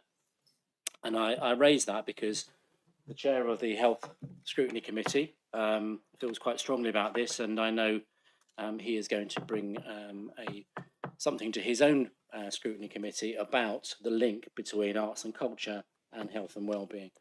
I am conscious that the word the acronym NPOs is not necessarily understood by everybody. So National Portfolio Organisation is, as it says in the report, is an organisation that is funded partly by us and partly by the Arts Council. So it's a sort of partnership. There is other funding in these organisations. It isn't just the two of us, but that is what a National Portfolio Organisation is. The report, I don't need to repeat what's in it, but you can see the number of NPOs we have, primarily Lighthouse, Arts by the Sea, BSO, Activate, Red House, Pavilion Dance and Poole Museum. And one of the most important aspects, I think, of this report is highlighting just how much our support for arts and culture in BCP leverages other investment, and we're talking about millions of pounds. The figures are in the report. So that to me is absolutely critical. It's about that partnership with ACE. And I know Councillor Beasley is going to say a few words about it. He's on the board of Arts Council South West. So I look forward to his contribution in a minute. So I just want to make a few bullet points, if I may. So first of all, the commitment of this council in terms of arts and culture is critical for many, many reasons, not least because of the other investment it brings with it. I think it's £5 million in 23-24. Now, when so many other councils have eliminated or drastically cut cultural spending, I think we can be proud that we've protected ours, not just our own money, but the money that leverages. The cultural sector plays an essential role in promoting health and well-being. And again, some of that is in the report, not all of it, but some of it is in the report. And I think whatever cultural activities you may be involved in, and I'm sure everybody's involved in some form of cultural activity, you will understand just how that helps in health and well-being. I call it health and well-being, joy and happiness, to be quite honest, because I think it is about that as well. In terms of health and well-being, I've been in the last few months. I've taken part in a pavilion dance Parkinson's afternoon, which they do every week. I've been to a care home where a couple of members of the BSO have played, and I've been to the Arts by the Sea Outreach Day in West Howe. So I've seen at first hand the incredible work that is done in the community. I mentioned Councillor Canavan earlier on in the Health Scrutiny Committee. I also wanted to report something that you may not be aware of, is that Kat Macmillan, our head of communities, is organising a meeting at Poole Museum in a couple of weeks' time, which is aimed at taking major steps for further collaboration between lots of different organisations with us to increase health and well-being delivered by the arts and cultural sector. So arts and culture, or our cultural community, helps us deliver as a council on our aims and our visions and objectives, and that's about connected communities, it's about health and well-being, it's about education, it's about social inclusion, it's about destination, it's about reimagination, and it's about partnership delivery. I could go on, but those are some of the key ones. And I think, and I've said this several times in cabinet meetings and other talk about enough, should sit alongside, or it does sit alongside, our corporate strategy. And I think, again, the report that Helen and Man have done it sort of outlines how it fits in with our corporate strategy. I want to talk about one or two other highlights. Poole Museum is reopening soon after a £10 million investment. That's that's going to be an amazing cultural asset for us. The Russell Coates is due to externalise later this year, and the charity commissioners have just given the go-ahead for us to go ahead with that. So we're waiting on parliamentary time to change the legislation. The BCP Cultural Compact, which is chaired by Helen Keel, the Chief Executive of Pavilion Dance South West, is doing incredible work with lots of our smaller organisations and individuals. In fact, we had a networking event at Poole a few weeks ago. 70 individuals and organisations came along, and I want to give a bit of a shout out to our brilliant cultural development team, which comes under Amanda and Helen, led by Andrea Francis, who I'm sure you all know. I just want to read you a quote, if I may, from Phil Gibby, who is the Regional Director of Arts Council England, who I had the pleasure of hosting or meeting in Highcliffe, along with the Chairman of Arts Council England, only a couple of weeks ago at an amazing institution there. So Phil Gibby said, Arts Council England highly values the working relationship with Bournemouth, Christchurch and Poole Council and recognises the area's rich cultural ecology. We particularly welcome BCP's emphasis on culture at the heart of placemaking, which ensures the whole community can create and attend high quality programmes within the conurbation. We applaud the substantial financial commitment that a local authority is making in support of this agenda at a time when budgets are tight. We know public investment in culture leads to economic growth. It builds healthier, happier and better skilled society, and now and for the future. This is the business we're in at Arts Council, which is why a combined approach with councils like BCP is so necessary. Where BCP leads, other funders and investors are sure to follow.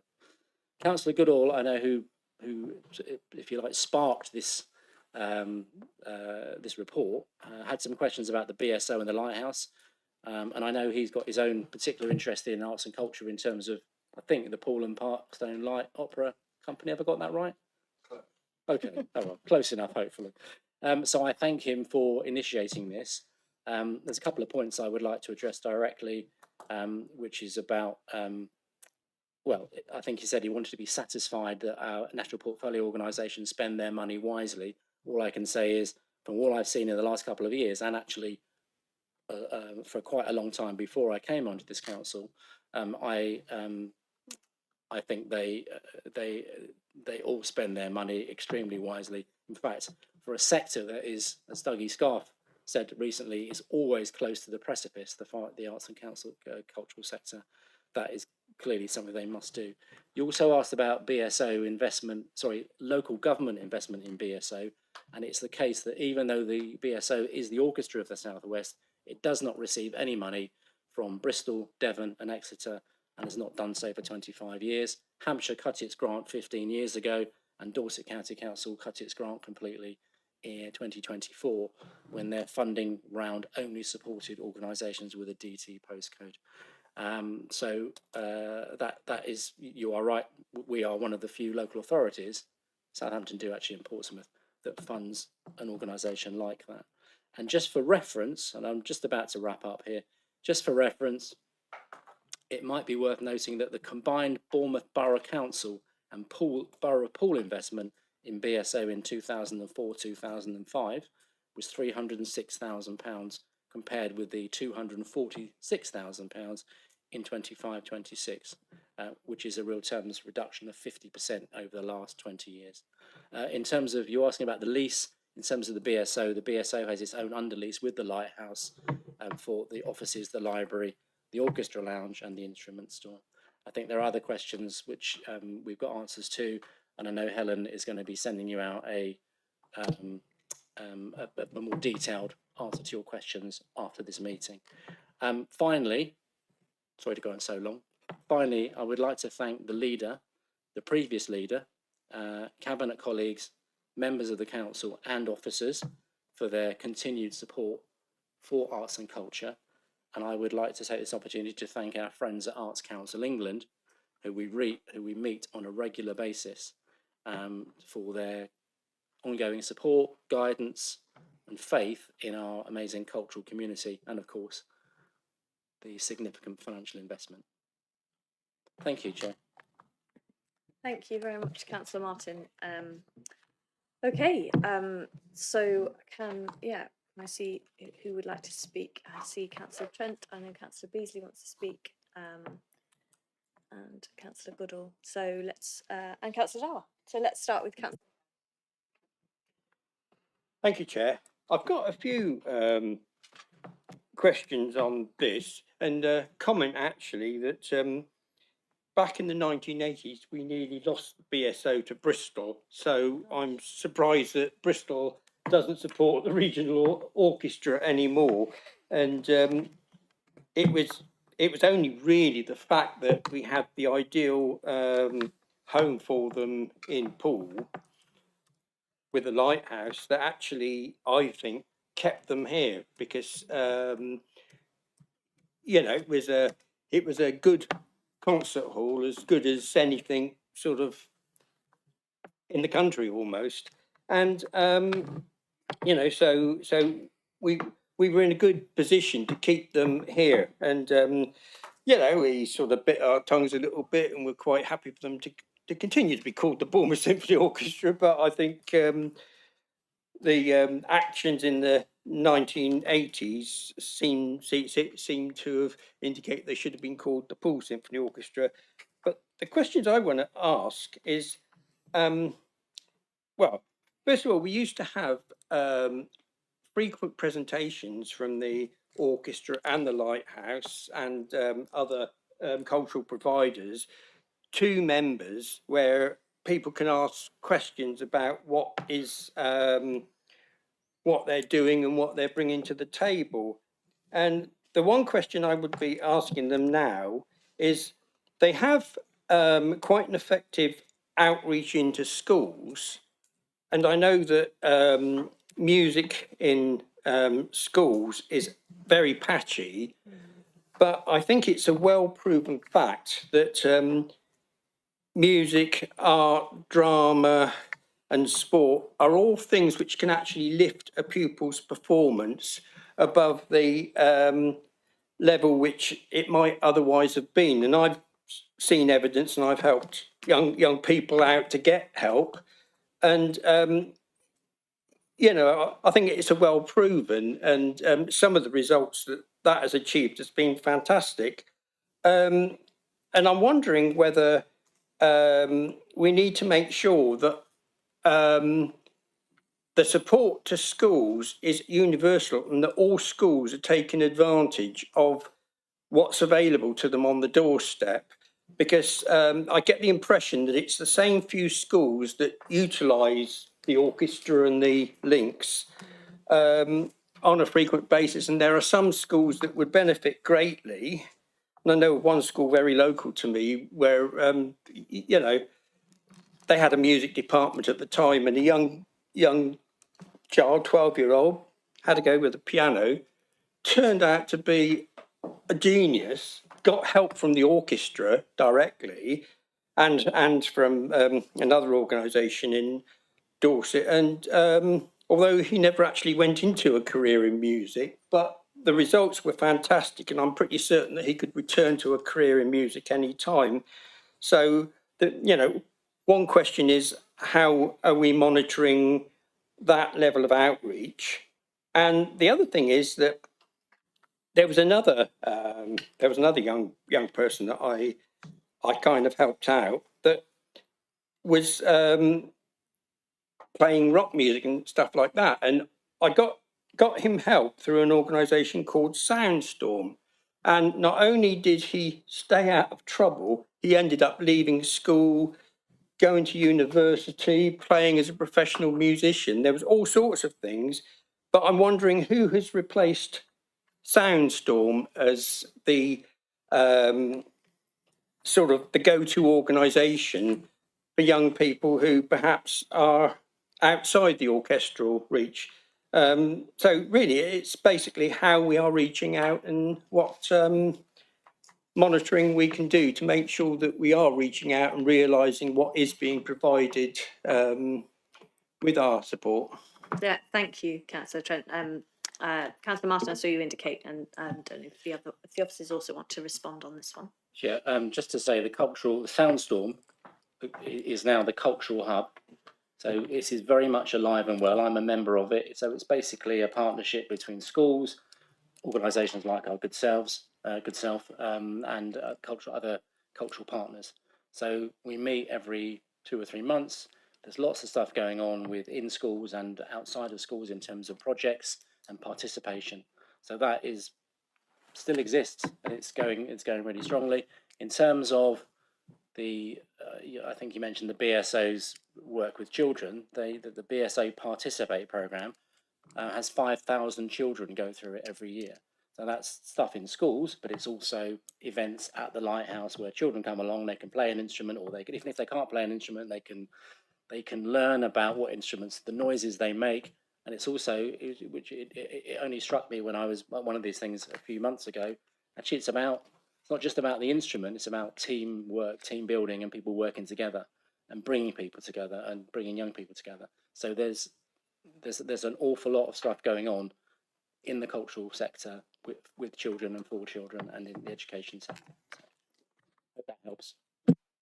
Just a supplementary on that, are we able to identify local schools? Because I know we don't run the schools, but are we able to identify the local schools that aren't taking advantage of that? Because I sense an inconsistency between schools in what they provide for young people. Some would sort of think, oh no, that's a side issue. We've just got to concentrate on the 3 R's. And I'm wondering whether we actually monitor who takes advantage of these schemes. Well, I don't think we monitor it. I mean, it's obviously, I wouldn't say it's necessarily our role to monitor that. I mean, I'm sure I could find that out from the Lighthouse and the Bournemouth Symphony Orchestra. But actually, it's up to schools individually if they want to take part or not. But if you want the information, I'll try and get it for you. But I mean, I don't know what you would do with it. Whether you'd ring up the school and say, why aren't you taking part in BSO Participate? But can I just make one other point? You mentioned at the beginning, you were talking about, you used to have people from the Lighthouse or BSO or whoever to come and talk about what they're doing. We have had that in Cabinet, so we've had that, but we can do it more widely. And I should say that both Dougie Scarf of the BSO and Elspeth from the Lighthouse did offer to come this evening, but we decided actually this probably wasn't the appropriate forum for them to do that. But if there's an appetite amongst members to have a briefing and a chat about the work they're doing, I'm sure they'd come. Well, they would come like a shot. I know that. So just let me know. I think that would be useful. Thank you very much. So I think it was Councillor Beasley next. I'm coming to you. Thank you, Chair. I'd like to emphasise one or two of the points that Councillor Martin has raised, because I think they are worthy of making sure that they have been absorbed. As a member of the board of the Arts Council South West, it's my privilege to be taken around and see what else is happening within the South West. So I'm appointed, but not just to represent the interests of Bournemouth, Christchurch and Poole, but the wider geography as well. And it's a really important distinction, I think. And one of the things it always brings home to me is the wide variety of other arts offerings that we have across the South West. But it also reminds me of how much competition there is. And I'm always conscious of competition for funding, because we are not what is termed a priority place as far as the Arts Council is concerned, which in some respects puts us at a disadvantage. But it means that we need to make sure that we support and are seen to support those cultural offerings in our locality, such as the BSO, which relies so much on funding from the Arts Council. And one of the points that Councillor Martin made a moment ago is really important because it's been consistent for many, many years. And that is that the Arts Council do view the support that arts institutions get from their local authority, and it makes a difference. It's a significant factor in whether or not they continue. And it should be. It should be because their view, and Phil Gibby has referenced this to me many times, going back to the days of Bournemouth Council and before, that if a local authority isn't prepared to support, then why should the Arts Council? Why should they do that when there are other places that are getting support that the Arts Council might not be funding? It's a really strong argument, and it's one we need to be always conscious of. So before BCP Council came into being in 2019, as leader of Bournemouth Council, I set up a cultural compact to try to bring together all the various people and institutions that had an interest in the arts. And the reason for doing that, and I'm glad to see the continuity going through to the work of Councillor Martin's portfolio, was we needed to make sure that across the piece we were properly represented and we could be seen to be thinking this through for the long term. We needed to have a strategy so that when the council came into being, it could be enacted immediately. And to a greater or lesser degree, that's what has happened. There are always things that could be improved or enhanced, particularly in that public perception part of the issue. But the important point that Councillor Martin made about that a moment ago, for me, was very much around the leverage that that then brings in, because arts and cultural activities have an immense impact on leverage. We see this, don't we, with some of the work that BSO do. And I apologise, but not very much, for the times I will reference the BSO as a beacon culturally and in terms of their engagement across this conurbation. So the work they do, for example, in schools, but the work they do with adults around dementia and Alzheimer's, lots of other work that they do in terms of engagement, that if they weren't doing it, nobody else would be. And it all has a greater impact on the well-being of the residents that we represent. So we must never underestimate that. And I have to say that Dougie Scarf, as their Chief Executive, has been a real leader nationally in this field. And we need to recognise that, we need to take advantage of it, and we need to support him and his colleagues at every opportunity. We've got some great things going for us here. So the BSO and their relationship with the Lighthouse, without that, I doubt very much that the Lighthouse would be able to be calling itself viable with or without Arts Council intervention, because it is a major part of their product. The work done through Pavilion Dance Southwest, which was set up under the auspices of Bournemouth Council and has gone from strength to strength.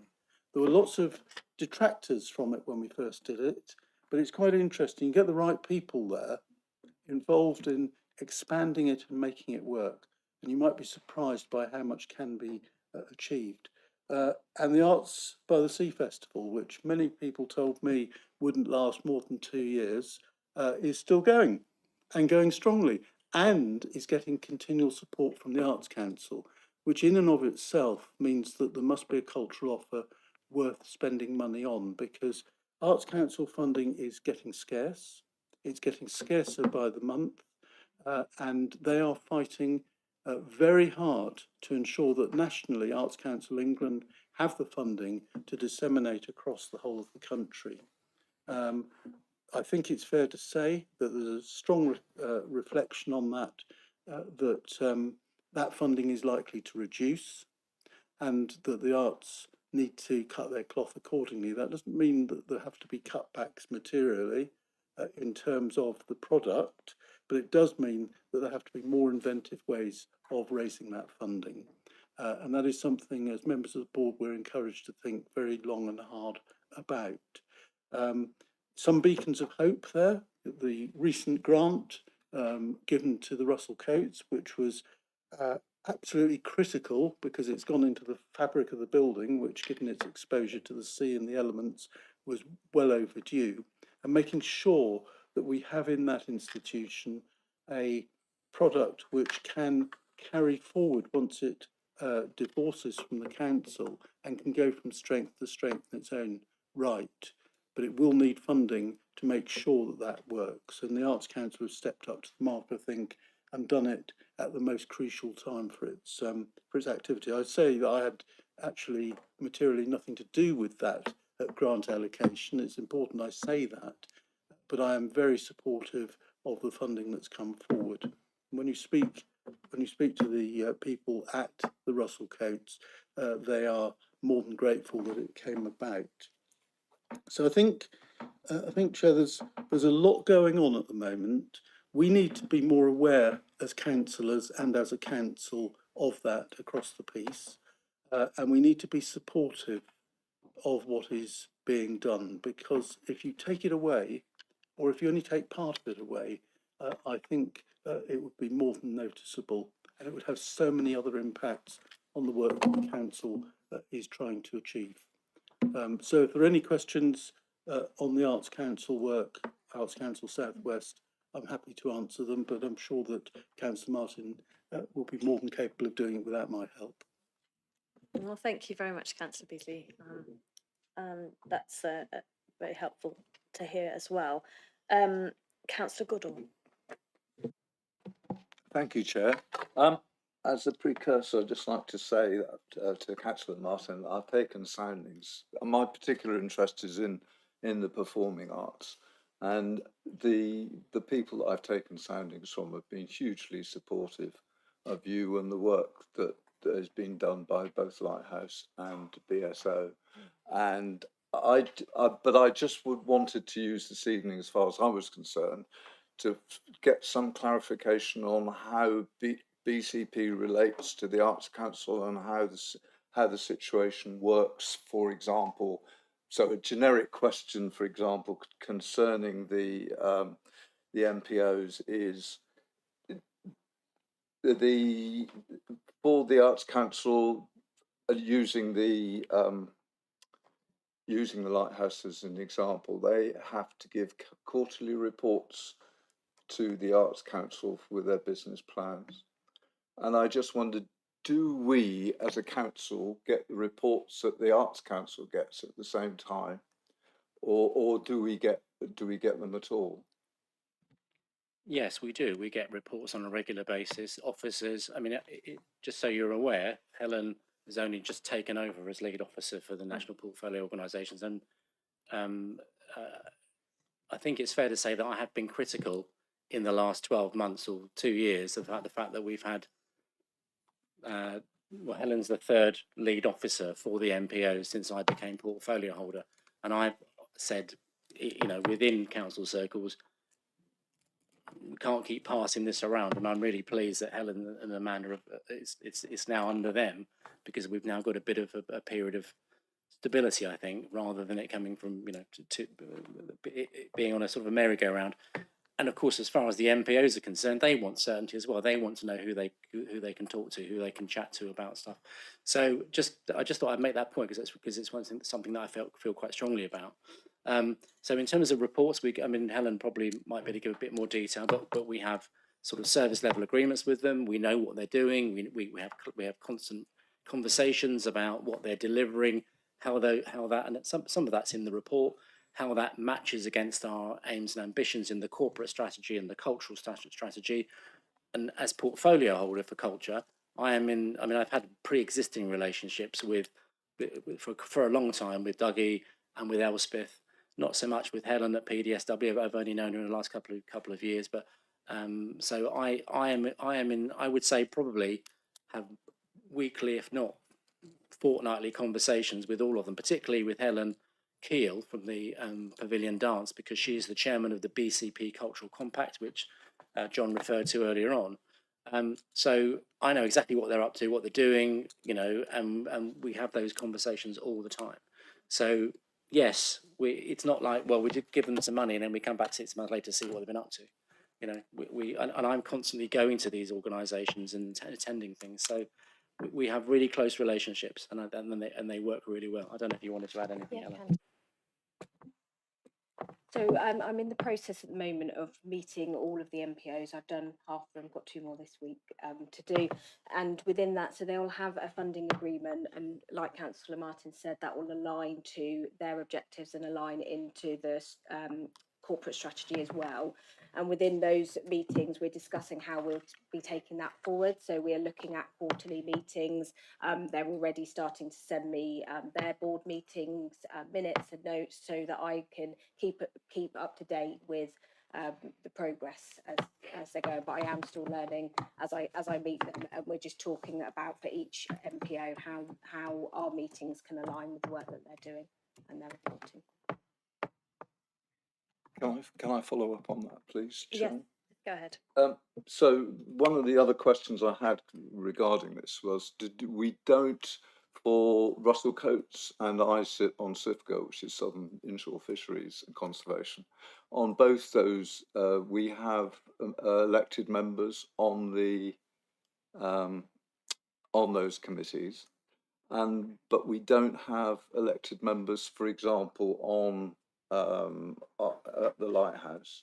There's a very powerful board, and I think the two possibly are mixed, in the sense that I'd like a debate to take place about this at some stage. So we've got a very powerful board of very clever people who have done very good work for the Lighthouse, but I do wonder whether or not we should have, because you're also representing at the Lighthouse local community groups, there is not really an indication. I know, for example, if you talk about education, there is somebody on the board that is from, I believe, either Arts University or Bournemouth University, but I think it would be really good if we saw perhaps a couple of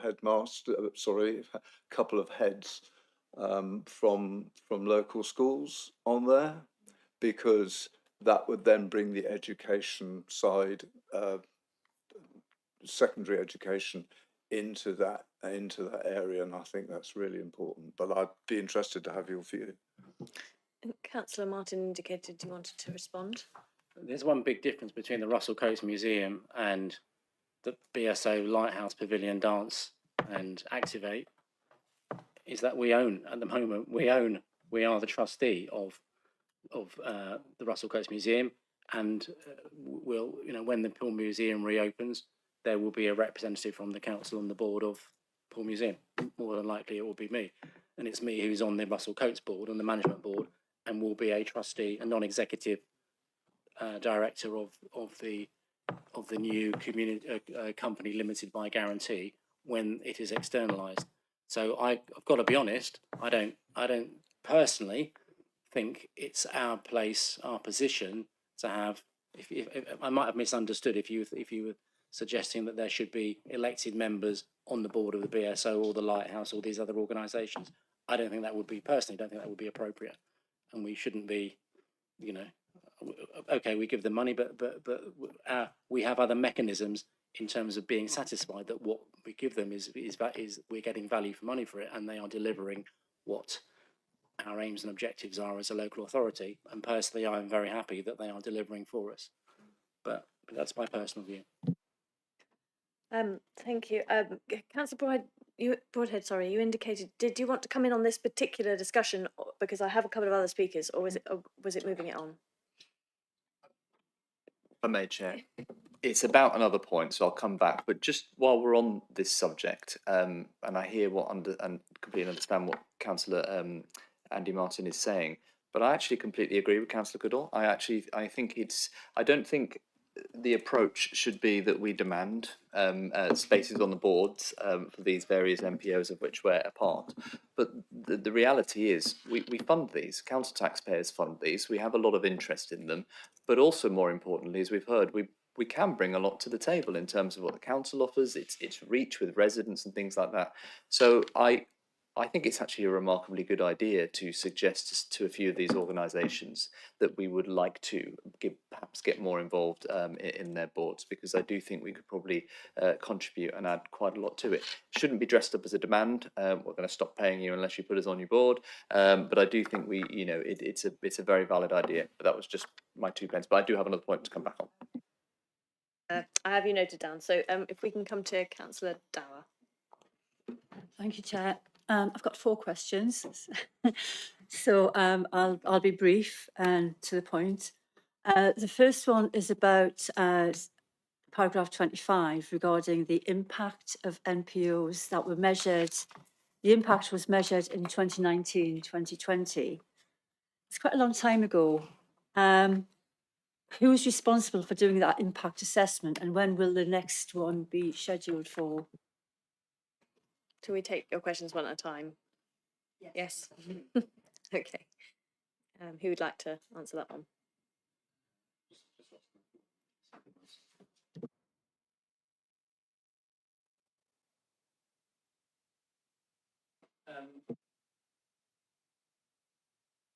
I don't know when the next one is scheduled for. I'm not sure. Are these the latest figures then that we've got? Yeah. So it clearly it is overdue. So that's something we can certainly look at. I mean, I think the process was previously led by Michael Spender. I don't know if you know Michael. So he was our head of culture. So that process was, Michael took voluntary redundancy 2 years ago. We didn't replace him as head of, so we no longer have a head of culture. So it's probably something that me as portfolio holder and Helen and Amanda probably need to lead that with. But I'm not too concerned about it in the sense that, you know, we are constantly engaging with them and constantly understanding what they're doing and what they're delivering, some of which we've talked about tonight and some of which is in the report. But it's a valid point and it's something we probably need to look at. Thank you. That would be interesting, actually, just because it's useful to see, you know, but we're still, you know, spending a lot, investing a lot of money in these areas. So it would be good to see what the impact is. So my next question is about paragraph 34. The council funding for the Arts by the Sea Festival NPO has been removed from the budget for 26-27. So I may have missed this, but I'm quite disappointed actually, because in my personal opinion, this might be a bit controversial, but I see that the Arts by the Sea has been less exclusive than and more accessible than some of the things that we're funding, which are all very valuable, but I think that that's quite key. So I'd like to understand how that decision was made to remove Arts by the Sea and not other NPOs, please. So as part of the funding, as part of the savings that we had to make, 2 years ago or 1 year ago, I think in 2 years ago, it was decided that because the 3-year funding by the Arts Council, it was a 3-year programme, was coming to an end. We decided that, or it was decided, it was a collective decision that we would remove the cash element of our Arts by the Sea funding. Now that was done with conversations with the Arts Council. Doesn't mean we don't have some funding for next year. So we've got this year's 2025 Arts by the Sea is happening as the 3rd year. But we have also, I think I've got the figure right, we have £150,000, don't we, in for the following year for 25, 26, no, 26, 27. In terms of staffing. In terms of staffing, yeah.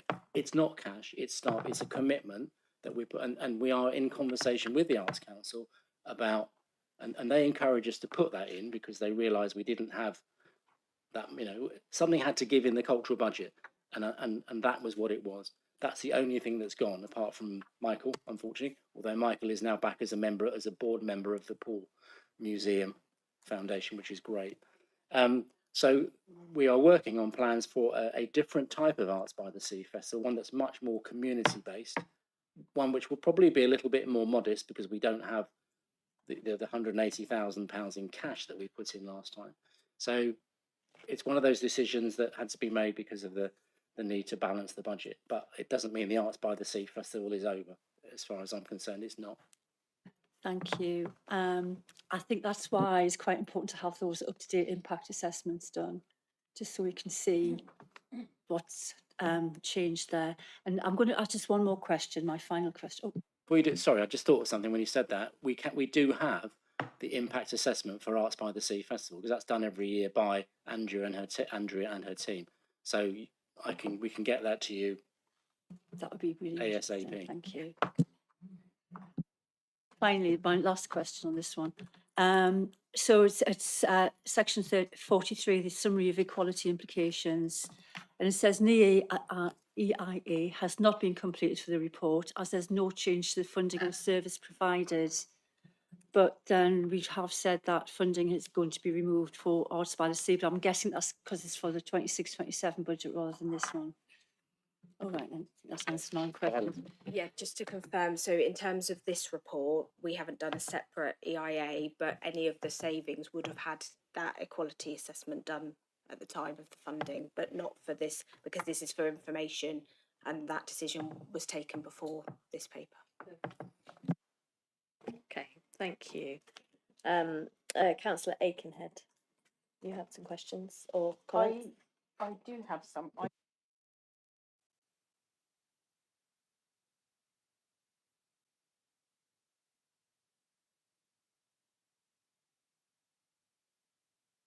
Sorry, I forgot about that.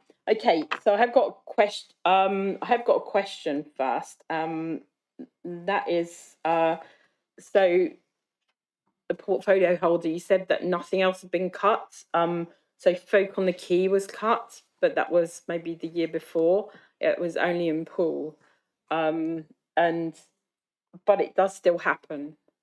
You don't know what it is. Yes, I know. It was it was supported by the council up when it became BCP, but then I believe as one of those things that only happens in Poole and not across the whole of BCP, it was cut. But even though it was cut, it carried on because the people who are organising it decided to do it without the council funding anyway. But it was a little bit chaotic in the way that it worked because there wasn't a smooth handover. It was sort of the council said, we're not doing this now. And then the people who were picking it up said, yes, we are doing it anyway. And they had to change the name of it and the council didn't publicise it. And it wasn't like a nice, smooth working together of handing over to the community. It was the community scrabbling to pick it up while it was dropped. So I'm kind of hoping, it does sound as though you've got a much better idea for Arts by the Sea. And you might even want to look back at what's happening with Folk on the Quay and see if you can actually reconnect with it. Because I think that may be gradually happening, but since you've got like a face that looks like you don't know what it is, maybe it isn't. But I would like to know what what are the plans around? Have you got a good plan for Arts by the Sea, so it's not going to get dropped and let's pick it up? I'm going to hand over to Helen in a minute, but I would just apologise for my face looking like I don't know what I'm talking about. Doesn't happen that often. I normally manage to bluff my way through. The event that you're talking about was indeed an event. It was an event. It doesn't come out of the cultural budget. It's never been part of my portfolio. It's events rather than culture. So I hope that answers that question. Oh, I have a very interesting question then. How many other cultural and arts events come under events but don't come under culture? I'm gonna ask Helen about that. So just firstly, just to talk about the Folk on the Quay. So as Councillor Martin said, that was part of an event saving. there are officers that sit on the Pool Events Forum, so they do support the businesses and there was other events that the community in Portkey did take over, and an officer was on hand right the way through that transition last year. In terms of events in general, there's obviously some events that are run by the council, but there's also a huge amount that the events team would facilitate. So it's in with my service, but separate to this specific paper on the MPO funding.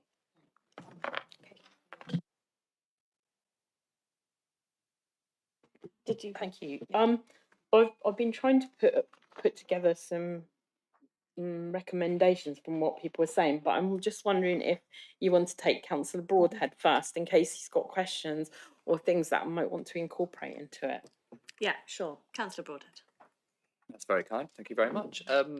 Yeah, Chair, the question I had largely follows on from some of the probing from Councillor Dower, which is around the financial future, I suppose, because we've heard loud and clear from Councillor Martin and indeed Councillor Beasley that just the critical role that culture plays across our whole conurbation, and it is really, really great to see the continued investment and focus on that.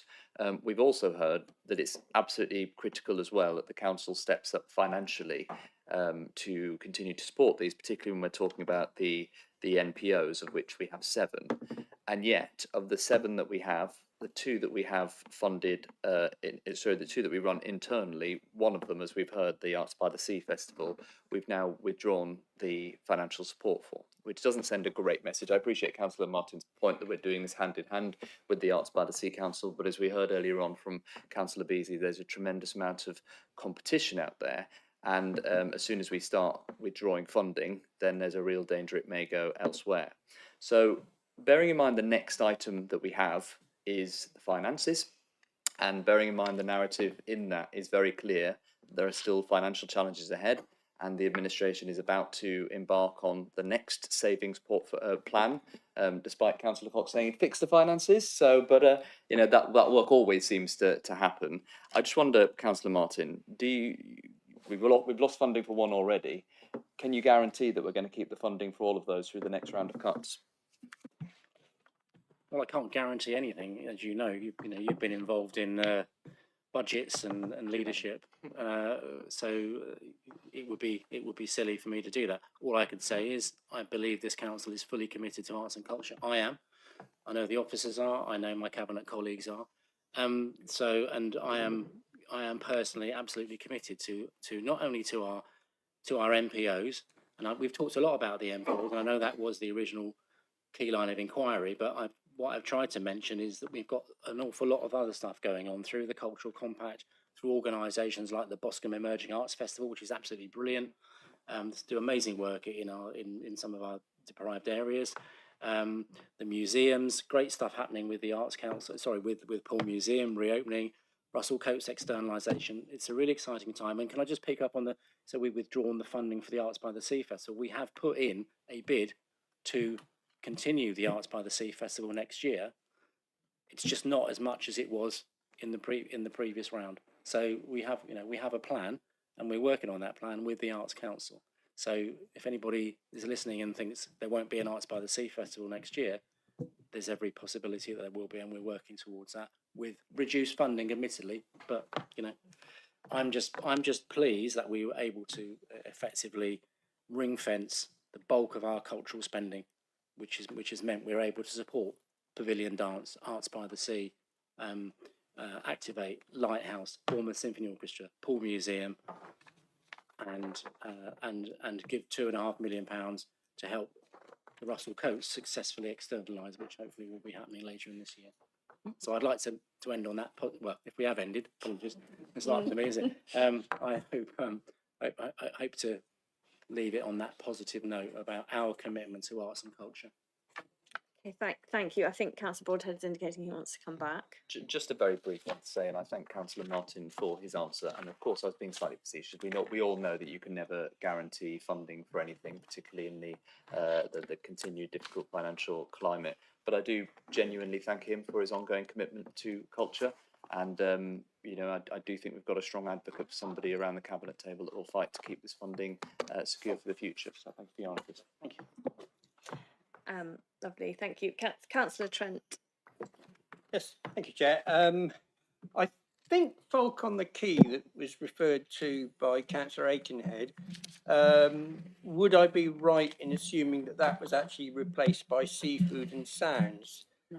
No, it's not the same event, but because I was at the launch of Seafood and Sounds when I was mayor, and what has struck me, and I've had experience myself of doing it, is how, particularly with the things that aren't as expensive to put on as others, that Paul Bid, for example, have been very instrumental in keeping things going. And I remember, you know, it's going back nearly 30 years now, but with a £5,000 grant from the National Lottery, we managed to put on a music festival in Poole, and we held it at the Lighthouse and so on, and it was very, very successful. So some of these things can be provided through partnership working, and it's just that there are some of the things that are happening that do need this extra support. But I do think that we need to, and maybe sometime in the future we might have an organisation that can be more directly involved. I won't say anything more. You know, I do think that we need to all work together in different ways to make these things happen, and it is possible. And you know, myself and a handful of other people created something back along, and that kept going for 5 years. So it's not impossible to have arts events that are being done outside the mainstream sort of supported side. So and long may it continue. Thank you, Councillor Trent. So unless anyone else has anything they wanted to say, I just one very quick point from me, not really a question, but sort of, is that it struck me looking when I was reading this report that it was really helpful seeing the table of funding really nicely laid out for the MPOs to see how much we're BCP Council funds, much the Arts Council funds. But what was missing from that for me was that what proportion of the total funding that represents, because I don't have enough financial knowledge of these organisations to know if that's most of the Lighthouse's money, if it's 10% of its turnover. So that just for future, that would be a helpful context. So yeah, that's all for me. And I think Councillor Aikenhead wanted to formulate a recommendation. Yes, I'm gonna go. Yes, actually, first of all, I'd just like to say, first of all, I just because it was mentioned about Folk on the Quay, it's only just changed its name to something like Folk in Poole or something. I can't remember the exact wording, but it's still going on. It's not been replaced by anything. There was a point about whether councillors should be on the boards of these organisations, and I believe there was a little bit of disagreement about that. I do want to include that in the recommendation, but I was thinking to put it in as that the cabinet explore whether it would be of benefit to have a councillor appointed as an observer, because then they can still contribute, wouldn't be a voting member, and it's only to explore it. So I believe putting that into the recommendation isn't too threatening, because you can just go away and have a look at it and explore it rather than us demanding it, as is being said. Although once I've read out what I'm suggesting, if people want to come in and say no, that's not what I meant, let's change that bit, that's fine. So I'm suggesting we recommend to Cabinet 4 things. First of all, that we recognise the value of the MPOs funded by BCP to health and wellbeing, youth and local economy by protecting the funding we provide despite our financial challenges. So point B would be, we're recommending to Cabinet to endorse the work that's been done with schools and to take action to encourage all schools to take part. The third one is to recommend to Cabinet to explore whether it would be of benefit for a councillor to be appointed as observer on any or all of the MPO organisations. And fourthly, to recommend to Cabinet that they ensure that the Arts by Sea Festival goes ahead next year. So those are the things that I felt were coming out of the I'll write people down who want to stay on it. Councillor Broadhead and Dower. Yeah. Please do tell me if I've got it wrong. Okay. Councillor Dower, did you want to respond to that? Yes, thank you, Chair. Just one thing, Vice Chair, about the impact assessment that I mentioned earlier on, that Councillor Martin suggested that he would check. I don't know if that's an action or a recommendation. I think that's probably an action to share that with the board, I think, isn't it? Yeah. Okay, thank you. Okay. Yeah, so yeah. We'll put that on the action list. Councillor Broadhead, you wanted to comment? Yes, thank you to the Vice Chair for putting that together. Look, I'm great start. I'm just a strong advocate that if you're going to put a recommendation to Cabinet, it needs to say something. I always hate those that say we note the report and we thank you for the work you're doing. I mean, it's just kind of normally a given. So just on the points that you've mentioned, if we are going to do it, I would just strengthen point A. And I haven't heard a single person on this committee say that they don't value and respect the continued funding for the MPOs and wouldn't want to see it continue. So why don't we just say that? We should urge the Cabinet to continue to provide the funding to the cultural MPOs into the future, not least because, as I've mentioned earlier on, Cabinet are about to sit down and look at savings plans for the future, and I think it would strengthen, I think, Andy's position if he's able to say, well, we've got a strong recommendation from ONS not to touch this, so hands off, Cabinet colleagues, which I'm sure will be very useful for you, Councillor Martin. And then with regard to C, as I'd said earlier on, I'm really in favour of us exploring the possibility of whether it is appropriate or helpful for members of some form to be on the boards. If you're going to do it, I wouldn't be an observer. I would say we'd welcome the opportunity to come on your board. They can always say no.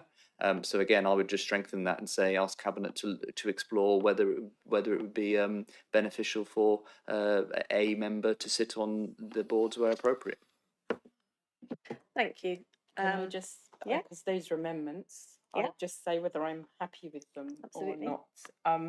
I would just say that I felt that the wording protecting the funding is actually stronger than continuing to fund, because protecting it means at the same level, continuing to fund means it can go down. But I completely agree with what Councillor Broadhead was saying, and can just maybe, when we word it, if we can just ensure that A has got wording that means we want the funding not to go down, basically. I think it will satisfy what both of us are saying. I'm sorry, just a moment, Councillor Waite. So I'm happy to accept. I'm happy to accept the principle of what Councillor Broadhead is saying. Is that okay? Does that make sense? Just a moment.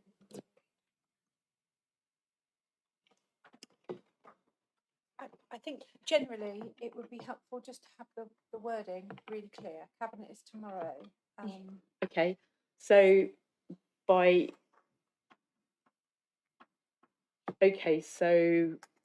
what was your wording again, Councillor Broadhead? Through the chair, I'd keep it simple. The ONS board would recommend that we urge Cabinet to protect the funding for the MPOs. Yeah, done. Yeah, that's fine. That's free. Councillor Waite, you wanted to. Okay. The other one, I'm very happy for it to be appointed. Just to say appointed, you can explore observer or member, whatever you like. I'm happy with what Councillor Broadhead is saying. Okay. So explore whether it would benefit for a councillor to be appointed on any or all of the NPO organisations. Take out the observer bit, because then the Cabinet can choose to see what they talk to the people. That's fine. Councillor Goodall. I just wanted to make the point that we're talking about funding and keeping funding, but we must also take account, because right at the beginning of the meeting we were talking about our residents and our residents and how we deal with our residents, and we do have a lot. I call them bubbles, but we have bubbles of where we live and what we use. So in my bubble, I'm talking about the lighthouse, for example, but the argument is that in some of these, some organisations can't afford to use the lighthouse. So the question is do you keep the funding, but whether you transfer it to what's called an Ipsos, so that you give people the money in order to be able to go and this is open for debate. I agree. It's not something that you can simply say, now this is what you need to do. But this is where you might say, for example, to a school, that we will give you the money and then you can afford to go and, because the argument now is, and I've had it when I was doing my referring to the lighthouse specifically, the schools, some schools, and I've talked to teachers, are complaining that they can't afford to use the lighthouse. So the question is, sorry, I'm going on a bit, but the question is how you deal with that side of things.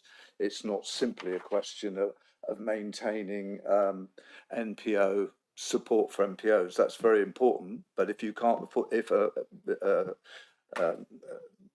if people can't afford to use the MPO, then you're cutting people out of the loop altogether. Are you proposing another part to this recommendation around the cabinet to give consideration to a change in the way that funding is allocated to make it more inclusive? Something that's off the top of my head.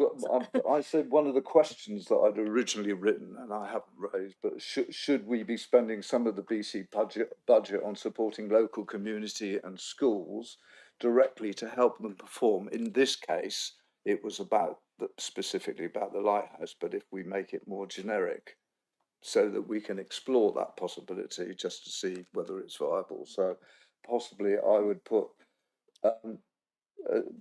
we recommend that we should be spending some of the budget on supporting local communities and schools to help with performance. Okay, Councillor Aikenhead, are you happy to add that to your list? Or is that extra budget, or is that taking the budget away from the organisations? Well, that's the question. I mean, that's the question, isn't it? If what is the lighthouse in this particular instance there for?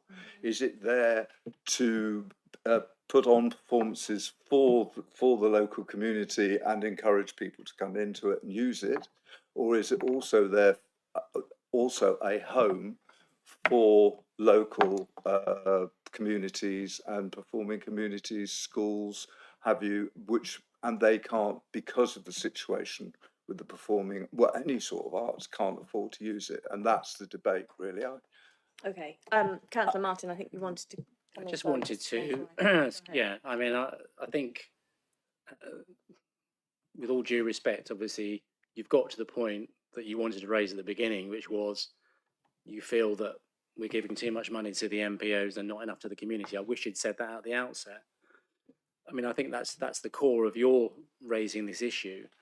And I just go back to what's been said by Councillor Beasley and Councillor Broadhead, and obviously myself, that if you start salami slicing this money off the MPOs, that is going to have a devastating effect on them, and it's also going to have an effect on the way Arts Council England look at the funding that they give to these organisations. That is without question. I know that. I've had that from the very top of the Arts Council, as I'm sure Councillor Beasley has as well. So I think we're going down a very dangerous road here. If you're talking about extra funding, I'll probably get a blast in my right ear from my colleague here. But I wouldn't have a problem with that, but I'd certainly have a massive problem. And it's obviously a matter for your committee, Madam Chair, to decide what you want to do. I would just counsel that that's a very dangerous road to go down, in view of all we've said about how Arts Council funding works, what these organisations do in our communities, how close they are to the. And I had a long conversation with Elspeth at the Lighthouse not long ago. Let me just say one thing. I don't want to prolong this, I had an email from Elspeth last week saying we haven't had our first tranche of our money come through. Should I be worried? She was really worried about the fact that there was an issue and with it they weren't going to get their money. So I was just going to say that I don't feel it's appropriate for me to accept that into the recommendation. It's not something that we've had a chance to discuss yet, but I think if you want to put it as a part of the recommendation, you can move it and somebody can second it and we can debate it. But I don't feel I want to accept it into this recommendation. Well, for the moment, I've raised it, but I withdraw it. Okay, thank you, Councillor Goodall. Councillor Trent, you indicated that you wanted to speak. Yes, thank you, Chair. I've actually got another suggestion, and it's not really for our response to Cabinet, but it's something that I think we should be looking at as an overview and scrutiny board. And we heard earlier on that there was an offer for the Lighthouse and the BSO to talk to us. I think any other organisations which we support through the MPO and council funding and so on, I think it would be useful to have a scrutiny board where we bring them in and questions such as the Lighthouse fixing existence or other venues like the Pavilion and so on, the sort of availability and cost of internal spaces would be a very valid question to ask. And I know that, and we never got round to talking money because the idea was dropped, but I was looking into having a performance linked to the Twinning Association and with some musicians coming from abroad, and unfortunately it wasn't sort of on the cards this time, and but it's something to be talked about in future. But the availability of space, because the Lighthouse isn't just one single space, and as I say, we used it 4 years running, possibly 5 years running, for events linked to the music festival, although that was being run by other people towards the end of that period of time. But we used some of the less expensive spaces within the Lighthouse, and you've got the foyer, you've got side rooms. More recently, you've got the studio, which is used for folk jazz and things like that. And I think it would be useful for people to be able to ask questions on things like that and to understand what is available to us. And I'd be interested to know what is available in the Pavilion, for example, what sort of spaces. So I think it would be a useful presentation to have. Okay. And I think it should be on our forward plan. Thank you, Councillor Trent. I think that is something we could add to the work plan. Thank you for the suggestion. I think that's come out of today's discussion. We do have a recommendation in front of us that we just need to clarify. I think, have we got some words that you could just read back to everybody at this point, Lindsay, just to make sure we know where we've got to. Thank you. Sure. I just wanted to check on the first recommendation that was amended by Councillor Broadhead's suggestions, that you wanted to continue including the preamble that you proposed initially. So it would read, ONS Board recognise the value of the MPOs funded by the BCP to health and wellbeing, youth and the local economy, and urge Cabinet to protect the funding BCP currently provides. That's fine by me. So recommendation 2, ONS Board recommend that Cabinet endorse the work that's been done with schools by the MPOs and to take action to encourage all schools to take part. 3, recommend to Cabinet to explore whether it would be a benefit for a councillor to be appointed as a member on any or all of the MPO organisations. And 4, to recommend to Cabinet that Cabinet ensures that the Arts by the Sea Festival goes ahead next year. Okay, thank you. Councillor Waite. Would it be possible to take the last recommendation separately? I'd be willing to vote for the top 3, but not the bottom one, because I can't sort of put them in a corner, because I don't know the budget any better than Cabinet do. Okay, so we'll take that last one separately then. Can I just see then, is there consensus for the first 3 of those that were read out to be our recommendations to Cabinet? Yeah, lovely, thank you. Tony put his hand up. I think just Oh, right, in okay. agreement, I think. Yeah. And then we've got the one about the Arts by the Sea funding to take. I think we'll probably have to take a vote on that one. So yeah, I haven't got it. Sorry, someone read it for me. It's the wording I have is that for Cabinet to ensure that the Arts by the Sea Festival goes ahead next year. Doesn't say anything about funding. Okay. So yeah, so can we go to the vote on that, and all those in favour of that being a recommendation to Cabinet, raise their hands. 1, 2, 3, 4, 5, 6, 7. And all those against? 1 against. And any abstentions? Okay. 3, 4. Thank you. Okay, thanks everybody. We have gone a long time on that one, but it is obviously a really big, important topic. I'm really thankful to Councillor Martin and to the officers for bringing that to us. I think that you saw how important it is this topic is to everyone, and how much support there is for all the cultural and arts activity that goes on in BCP. So thank you so much for that. I'm going to suggest that we take a 10-minute break, and I am sorry, Councillor Cox and Adam, you are waiting very patiently. 10-minute break. Thank you.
Thank you, members. So we're moving on now to item 12, which is the midterm financial plan update. I would invite Councillor Cox to present the item and thank him and Adam for their patience tonight. So hand over to you, Councillor Cox. Thank you, Chair, apologies for being a bit late for the meeting. But what we have before us really is the medium-term financial plan, and really this is the first stage of the 26-27 budget setting process, in order that we can set a legally and sustainably balanced budget for 26-27. This, you may have noticed or may not have noticed, that this has been brought forward from the usual time of July to May to enable really an early start to the savings that we invariably have to make to create that balanced budget, and also to increase more member participation in that process. It includes an update of the local government funding reforms, the spring statement that the government have issued, plus details of the processes and the timelines that we would like to follow. It also sets out proposals for the financial strategy to set the robust and sustainable budget that we all need. I would like to do is to remind members really of some of the items that appeared in the current year's budget, which is an increase in the council tax of 4.99%, in line with virtually every other council in the country. A £9.6 million of savings, which were all itemised and supported with plans and delivery of those plans.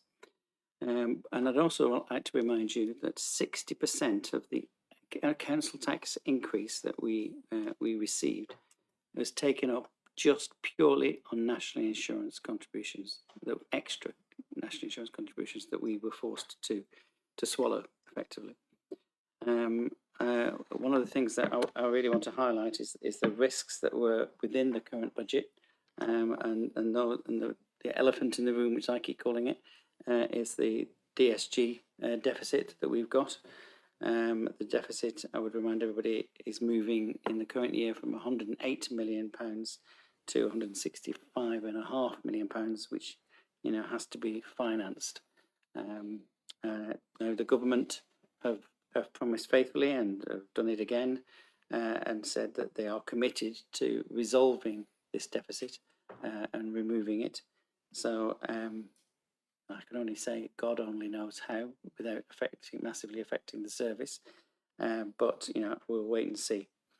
But one thing I really wanted to highlight was paragraph 6, which was a statement made by the Deputy Prime Minister in a keynote speech she made in February 25, where she says, and I don't mind quoting the whole thing, reading it out: the government is only giving the North what it's owed, what it deserves.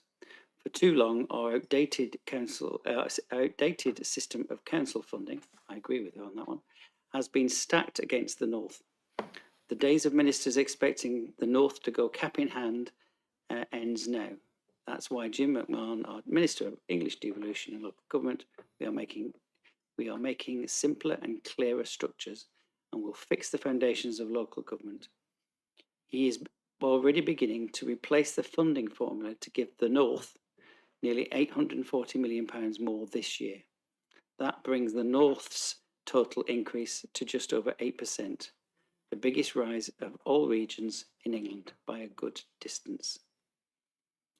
Now, that's quite a statement, particularly from the Deputy Prime Minister, who does hold some sway, I assume, in the government, because that really clearly shows you where the government's priorities are, and it's not down south, which is where we are. So I think that we need to be prepared for a fairly grim few years. Needless to say, we've had to do some modelling on the back of that as to what that will mean for us, and the modelling seems to imply that we are going to be we have reduced funding from government of circa £7.4 million. Now, if anybody wants to do the maths, we only get £4 million from the government. And so that will mean the government actually taking money from us, taking money from the taxpayers of BCP and giving it to the North. Now, I speak as a Northerner, and I don't see that as particularly fair.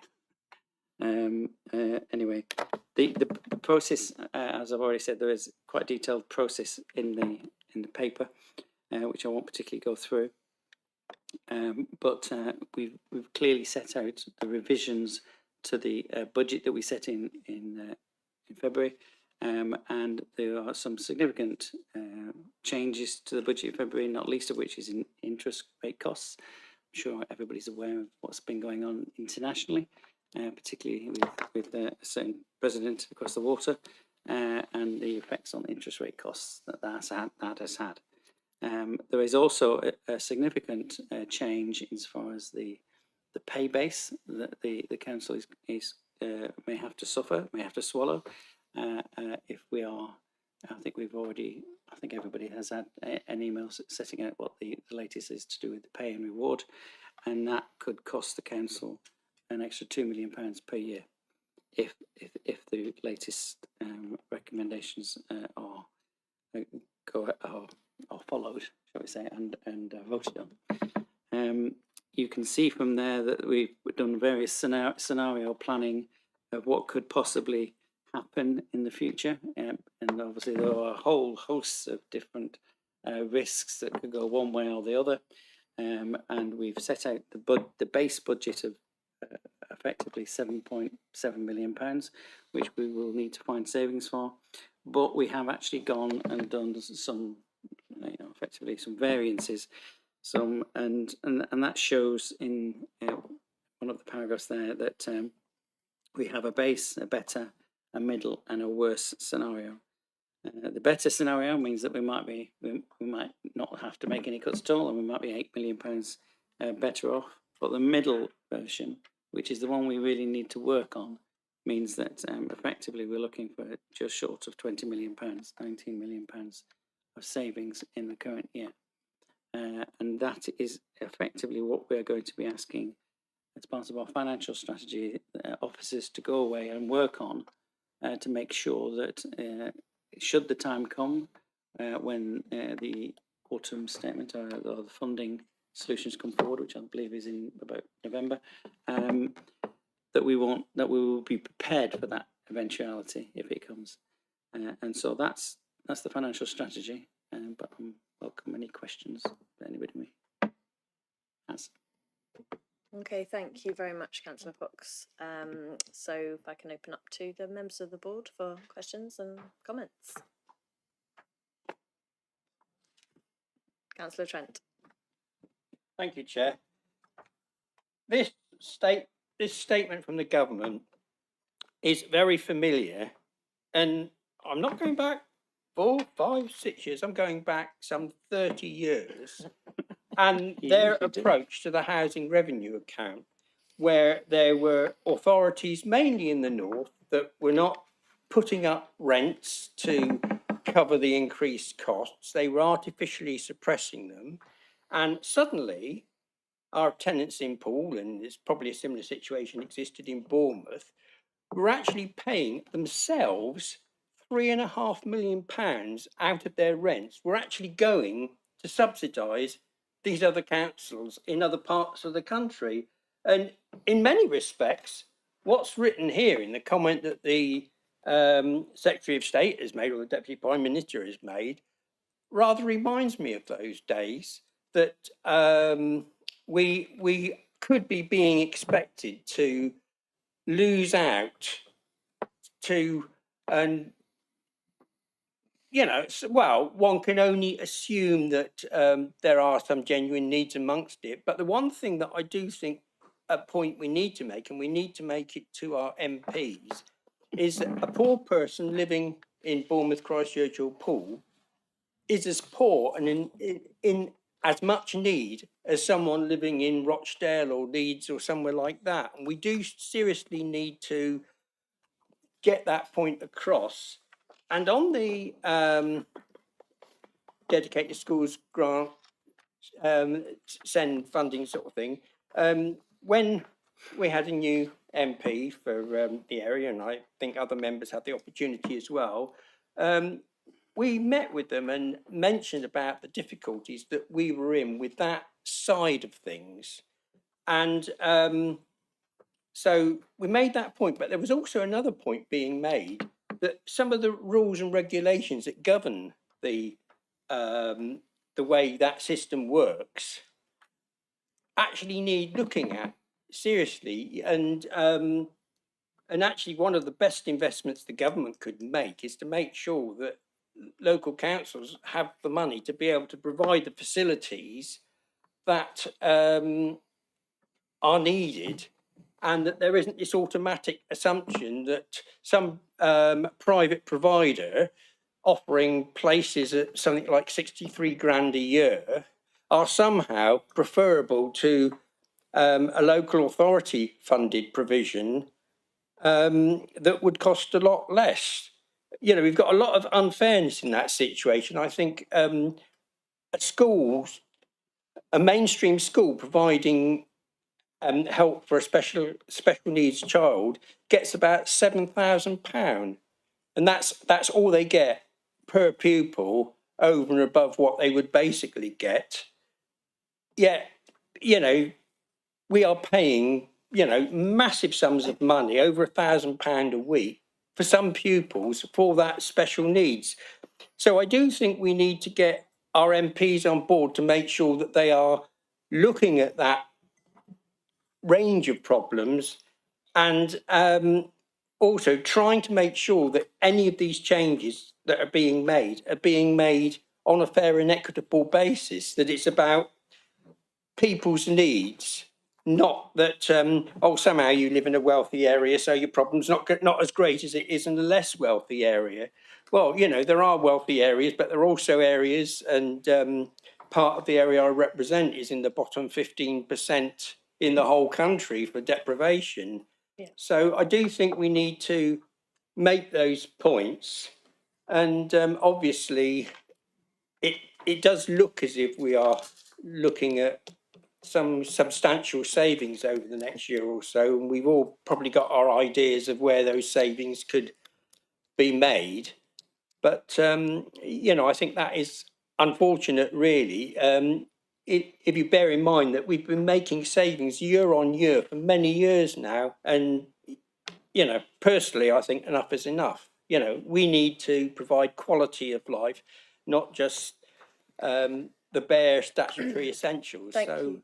Yeah. Thank you, Councillor Trent, and I sympathise with a lot of what you're saying, but I'm just going to, it's 9:15, and I am just going to remind members that the paper in front of us is, there are some recommendations to Cabinet around specifically what we can do here, around the budget, budget timetable and the process and the financial strategy. So if we can try and make sure we're focused on that for the purposes of this discussion.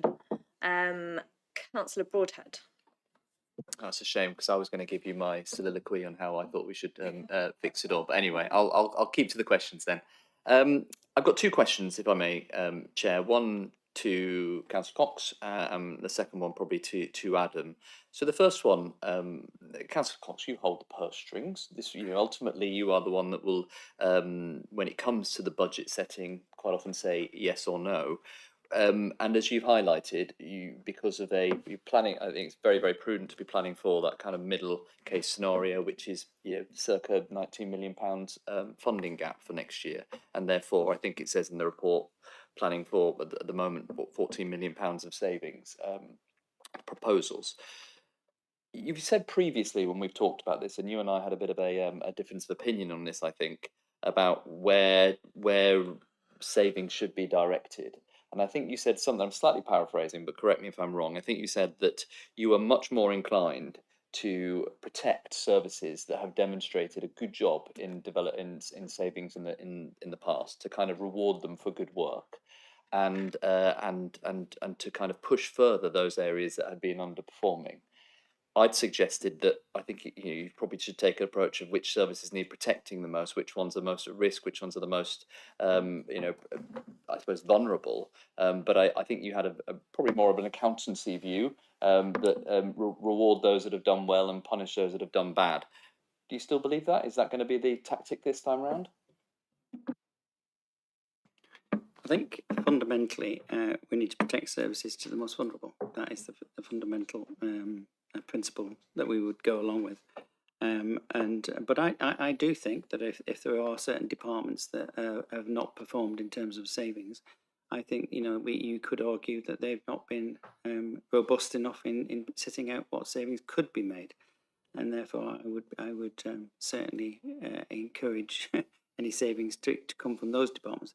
There are individual departments that have worked very hard and have come up with savings, and they're not all cuts. A lot of these are increased income, for instance, and for instance, the commercial operations have come up with significant savings, but a lot of that is to do with generating extra income as well. And so I'm pleased for them to carry on doing that, and I hope they will carry on doing that. But there are, I'm not going to name names here, but there are individual areas which have performed well, but they've also not produced very many savings. So they've performed well in terms of the department, but they may not have produced too many savings. And it's a balancing act, I think, as to where those savings come from. So I'm not fixed in any particular way of where these will be generated from. But I would, if I encouraged any particular department, I would say that those that have borne the weight so far should not necessarily bear the weight going forward. Did you want to come back? Yeah, no, thank you. I think it's a very clear answer. So I think he's still in the same position as you were before. I just wanted to see if you'd moved at all. Chair, the second question is probably for Adam, and it's the perennial issue of the dedicated schools grant. And within the report, and I understand why we've done it this way, is a presumption, because the government has said so, that the government will fix this problem. I think the government has said that they will aim to send to financial sustainability mid-year. I think we all know that's the devil is in the detail on that, and the idea that the fix of this is going to be government financially fixing it is probably for the birds. So we've probably got to expect some pain coming. And I just wondered, and I think I probably know the answer from previous conversations, many conversations on this, but how concerned are you, Adam, around a situation where we get to the government's announcement and actually it puts further financial commitments or pain onto the council? How much wiggle room do we have? I suppose, in answer to the question, I continue to be concerned with regards to the level of deficit that this council is running, both on an annual basis and on an accumulated basis. Clearly, as you said, the government have made a very clear commitment to returning the system to substantial or financial sustainability during the course of 2025. And by making that statement, that enabled us under the regulations to temporarily borrow to fund the deficit in 25-26. Clearly, that's an unusual position, and clearly as set out in previous reports that you referred to. Now, the longer we go through this year, with regards to the government demonstrating to this council what that means, then my anxiety levels are going to rise. The first trigger in that will be the 11th of June, because that is the date of the spending review announcement. In that, they previously indicated that there will be some kind of announcement with regards to SEND, and I'll be looking for that as part of that statement. If there isn't any kind of statement in that, then clearly my anxiety levels, as I said, will start to rise, and I will need to consider my statutory duties. Okay, thank you. Is there anybody else who wanted to speak? Councillor Beasley.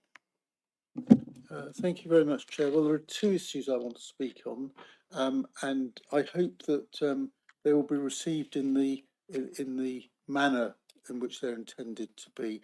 So I'll deal with the first one at paragraph 6, which was quoted by the portfolio holder, Councillor Cox, with regard to the government's announcement about funding shift from the south to the north. I was the portfolio holder responsible for Bournemouth Council's budget for 12 consecutive years through the period of so-called austerity. To remind you, Bournemouth was just over 50% of what is now Bournemouth, Christchurch and Poole, so quite a substantial budget with similar sorts of pressures in the same areas as you would expect. It's never easy, it never has been easy, but what I would say is I would challenge what is in there in that paragraph as to its accuracy, but more importantly, the evidence that might be there to support it, because I don't actually believe that that is indeed the case. For some of the reasons actually highlighted by Councillor Trent, but for a whole range of other issues as well. So the fact that it's in there, and that is what the government's doing, doesn't necessarily mean that it is factually correct. And I think it's a little bit of I think it's a bit of the story growing over time that austerity has had that effect on the north and not on the south. Believe me, from those 12 years of responsibility for council budgets, I saw it in the round, and I can assure this committee, this board, that that was not the case through any of that time. The second issue is, of course, about the DSG budget. And I'd just like to highlight what was said earlier, because I have very considerable sympathy for the position that the portfolio holder's in, but more importantly, the position that the Section 151 officer is in and is likely to get deeper in, and to pay attention to what he said only a moment ago.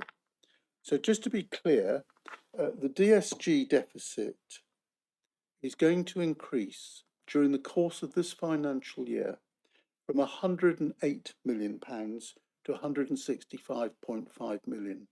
That's an increase of £57.5 million. That isn't just unsustainable, it's cloud cuckoo land to think that this council can continue financially for very much longer.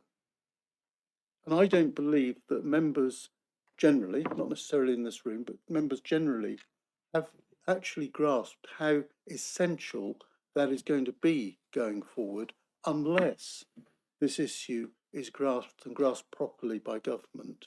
Because if it isn't, then what our Section 151 officer, Director of Finance, was saying a moment ago means that it becomes inevitable that this council has to draw a line in the sand somehow. And the responsibilities that the Section 151 officer has legally puts him in a very precarious position at that stage, unless he does what is necessary to do. Now, whether this is the right forum to say it, I don't know, but it's the only forum I've got, so I'm saying it. And I think that we need somehow to all understand this better than we do as to the priority that it presents to the council financially, because there is always a tendency with something this big and this difficult, there's inevitably going to be that somebody else is going to be dealing with it, so therefore I don't need to. But we all need to deal with it. We've all got that responsibility to the council's finances, and we need to make sure that everybody not only has that understanding, but is fully supportive of whatever it is in that context and that context alone that our Section 151 officer has to do. I was paying attention very carefully to what Mr. Richards was saying, and what he's saying he's going to have to do if the 11th of July spending review doesn't actually face up to it. Sorry, 11th of June, the spending review doesn't face up to the harsh reality.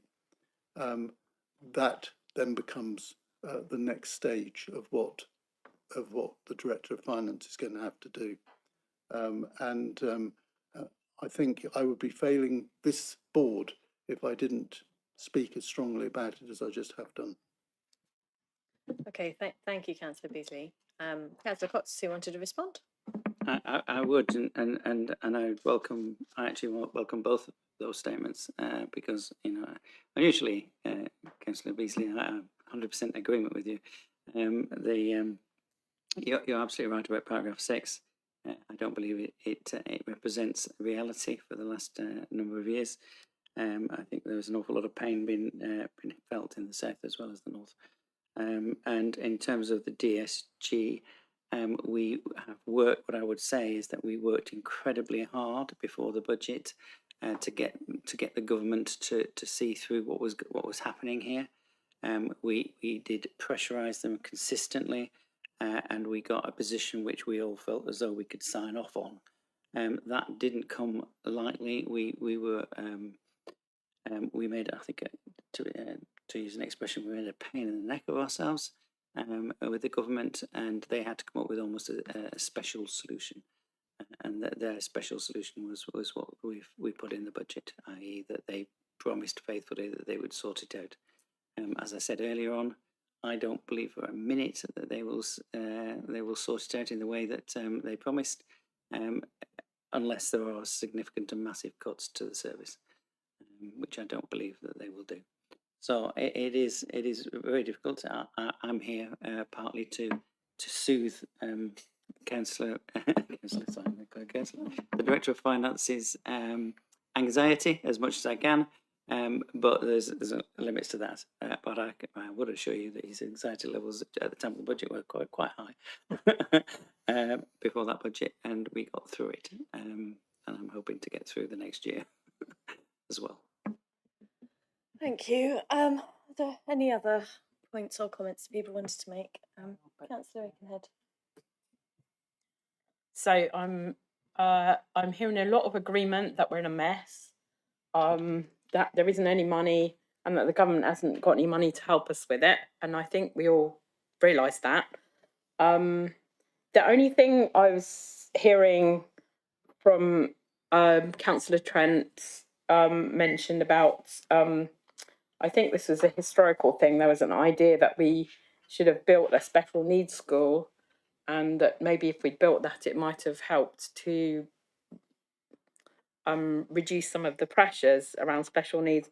I really just wanted to ask, rather than just keep asking the government for money, because that's what every council's doing, is there any possibility we could ask them for funding to build a special needs school so that we could solve some of the problem ourselves, even though it wouldn't be an immediate solution, but looking forward, or are we already doing that? And if we are, that's great. We have already done that, and they have already refused us. Wasn't that the last government? No, that's the current government. Okay. But so they've refused to give the money for it. Okay. Okay, thank you. Councillor Dedman. Yes, thank you, Chairman. I just wanted to comment that I don't envy Councillor Cox in any way having to do all this. And I think what I would like to stress is there's not a lot about adult social care at the moment going on. It's all about special needs children. And we do absolutely need to protect those adult social care services. I notice they're down as well-being now, but I know what I mean, which is our elderly, vulnerable people. We cannot keep cutting those services, and we need to find that money somewhere.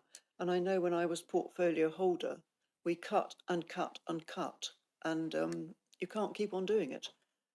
And the other thing is that I think Councillor Trent, you said something about pensioners being just as badly off all over the country, but we're far worse off. Yeah, well, poor people. Well, all right, pensioners like me, but we are far worse off down here because rents are absolutely sky high.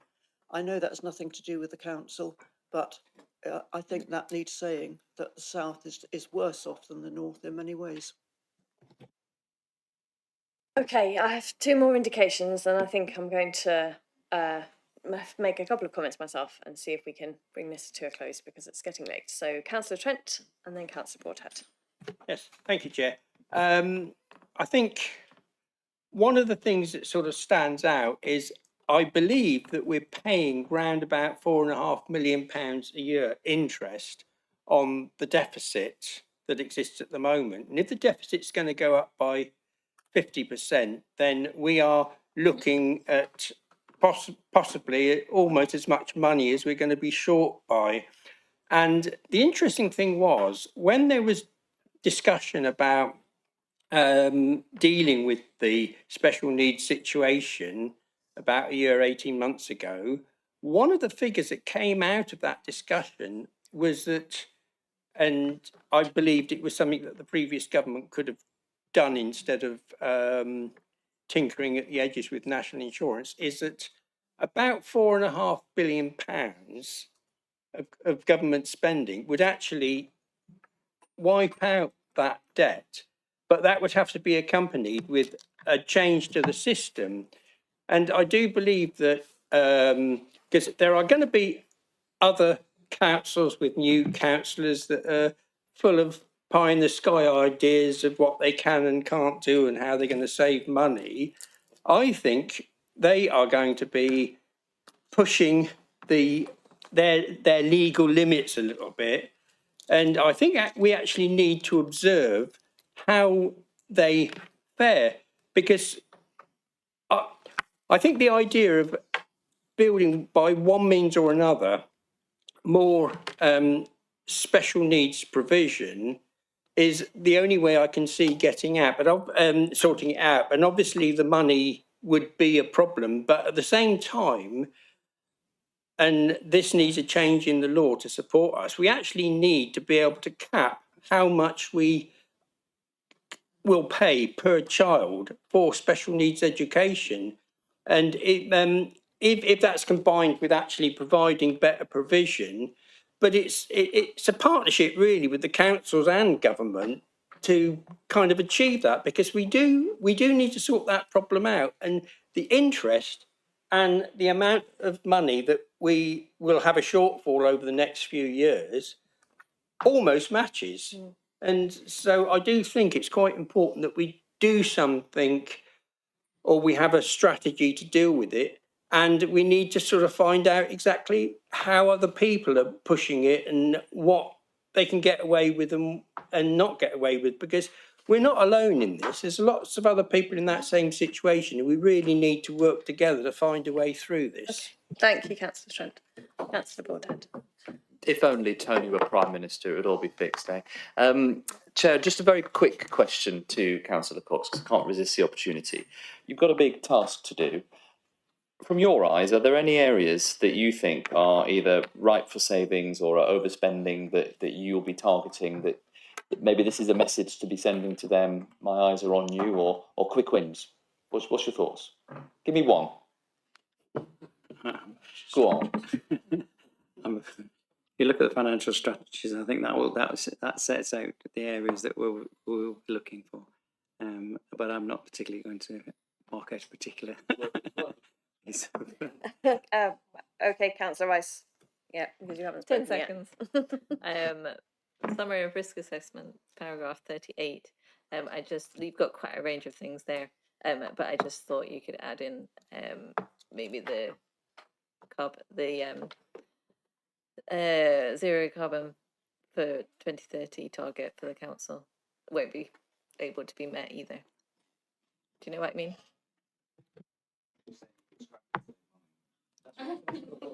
No, I'm saying it's a risk.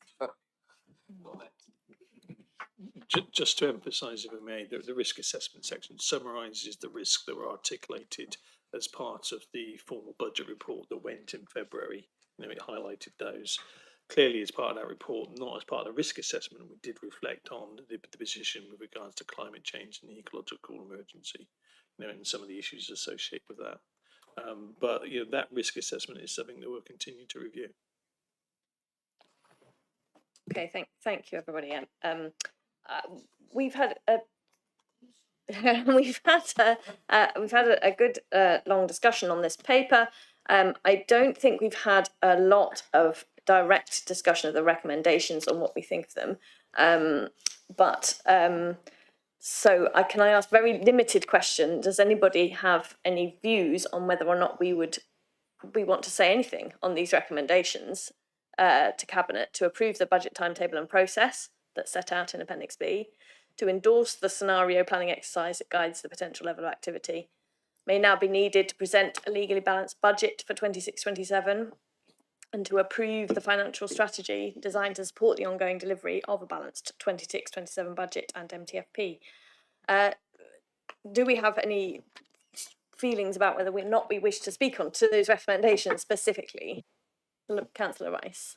I'm happy to just support those and not have any comments. You say not, so we would not want to comment, not to recommend, not recommend, just to leave it as is. Okay. Councillor Aikenhead. I think the budget timetable, there's still some things to be yeah, I think I'm fine with the budget timetable. I think the scenario planning exercise is a really good idea, looking at the different scenarios. But I'm not totally comfortable with all the detail or the lack of detail in the financial strategy, because it does suggest making cuts, making harmonisations without particularly saying what it is. So I'm not sure that I feel comfortable to agree with C at this stage,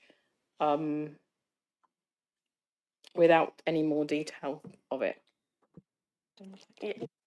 Adam. You know, just to emphasise, the financial strategy is the work that officers will now do. Clearly, if that brings forward savings, or that actually that will come forward for members for their consideration. So you're not agreeing those savings at this stage. You're just agreeing the strategy, the work streams that we will look at and potentially bring forward those options to you. And as Councillor Cox has said, clearly, what this is designed to do is to give us a range of options on the shelf that we can then draw off the shelf if we need it. If we look at them, put on our rose tinted glasses, and we look at the most optimistic scenario, we might not need it. But if we do, then actually this gives you hopefully a load of work streams that enable you to potentially consider your options to balance that budget in a manner that actually you feel appropriate. If you're saying that you're going to come back to us in the budget with lots of options of what we could do, then I'm happy with that. If you're saying that this is approving that you go away and then come back and tell us what needs to be cut in the budget, then I'm not so comfortable with it. Please, which of those is it? I think it's too early probably to say which of those it will be. A lot of it, as we've discussed tonight, will depend on the government and actually, do we suddenly have to find £7.4 million? And if we do, then we might be some really painful ones that we probably think are unavoidable. Actually, if we look in that optimistic scenario, you might still want to do some of those efficiency ones, because then it might give you the opportunity to do some other things that you consider important to the council. It's really, you don't know enough at this moment in time to jump either way. I think. Oh, sorry. Go on, Sue. No, go ahead. I think this does lead us on to the topic of how ONS interacts with the budget setting process, which I think is something that's still in discussion and to be decided. And I don't know, Lindsay, if you might want to say a few words about where things are with that. Yeah, just very briefly, Chair. You'll recall that ONS did a more in-depth challenge of different areas in terms of proactive budget work last year. That was sort of a trial to see how that worked. We have been working with the chairs to gather reflections on whether that should be repeated this year. There is a significant investment in pulling that together. It's not an easy thing just to roll out. The view of the chairs so far has been that although a lot of information was gained through those groups, it wasn't felt that the groups themselves and the output actually significantly contributed to the budget. So therefore the chairs are still discussing how budget scrutiny could work this year. Traditionally, there's always been a session in February at ONS board where the budget, when it's fully formed, is scrutinised. So at the moment, the chairs are saying they would like to do something a little bit more additional than that, but it's still in formulation. It's not to say that obviously it's just for the chairs to decide how that should work, but we work with them closely because they're a group that we can share ideas with and develop direction. Right. Thank you, Lindsay. Councillor Cox. Thanks. That's interesting to note. What I would say is that I think the word was change. It didn't change anything, and that's probably a reflection of what we can do, what we can and can't do. I often say that local councils, it's 95% of what we do. We all agree on, no matter which party or non-party you belong to. It's only the small amount of 5% that actually gets people heated, and so I'm not surprised that nothing much changed. But I would challenge the conclusion that they didn't contribute to anything, because I think actually, certainly my reflection of the work that was done was that it did contribute, and there was some good work done on it, which I appreciated. But I appreciate if they want to do things slightly differently this time. That was the Thank you. I think message I want to say. Thank you. I think it's still something that's in discussion. As I understand it, brand new into being a chair. I've not been involved in any discussions up to now, but I think it will come back to the board for further discussion in the work plan soon. Can I suggest that we as a board feel like we're content with the recommendations, given the Councillor Aikenhead, given the explanation you were given around the financial strategy? Are you content with that we can endorse those recommendations to Cabinet? I think maybe I'd like to have something on it that says that we agree, we endorse those recommendations, provided that the Cabinet is committed to agreeing a method that allows early scrutiny of the options in the budget, or something like that. So we haven't decided how we're going to do it, but what I'm saying is that the Cabinet, providing the Cabinet is going to commit to work with Scrutiny to allow us to scrutinise some of the options and not just the final product. Okay, yeah, Councillor Broadhead. Yes, thanks, Chair. I think well-meaning, but what I heard from other members earlier on is that we're content with it. I don't think that necessarily means that we need a recommendation to Cabinet. And actually, I'd be very confident through you, Chair, that you'll be working closely with Cabinet to kind of craft that Cabinet and overview and scrutiny, budget scrutiny, which has happened for the last 5-6 years and been built on each year. So I don't think we need it in a recommendation. I'd rather we just take them as read and not put any recommendation forward. Okay, thank you. Adam wanted to say something. I just on the back of what Councillor Broadhead has said, just to emphasise that there's a lot of known unknowns in this process. So giving the kind of guarantees that you make in those kind of statements is really difficult, because if we do not get a local government settlement until December, it's really difficult to have scrutiny of budget proposals before then, because you suddenly find yourself with £7.4 million to find and very little time to lift those things off the shelf, decide which ones are going to go forward, and then put them forward. So there's a lot that's not within our control as part of that process. So I'd be happy to go forward with the proposal as it is if I got just a bit more confidence that even if we haven't got the final proposals, we can still scrutinise things. So I'm not looking for scrutiny on the final proposals. I'm looking for scrutiny on where we've got to so far. And if that includes several options, because that's what you're looking at now, it's great. You're looking at several options and the risks of different things. So that is what we're doing anyway. So I just want to hear somebody from the Cabinet or the officers agree to it. Councillor Broadhead. Chair, I think we all agree with Councillor Aikenhead and all of this, but we seem to be going around in circles. So I'd rather do it the other way, and I'm quite happy to make a recommendation that we don't make any recommendations and seek seconder. Okay. That's okay. I'll go along with it. It's fine. Don't worry. So, but the recommendation is we don't make any recommendations. We just move on. So everybody, do we have consensus on that? Great. Thank you, everybody. We will move on to item 13, which is the work plan. And bear with me. Claire can take you through that. Yeah, so I'm going to hand over to Claire to talk us through the work plan, which is attached to the agenda. Thanks, Chair. I will be as brief as I possibly can. There are just a couple of updates to the June meeting from what has been circulated with the agenda. That firstly, the library strategy report, which was originally scheduled for June, Cabinet has been moved to September, so this will now come to the August ONS board meeting. The second one is that there's a leisure centre report listed on there. This is a proactive piece of scrutiny work that the board requested.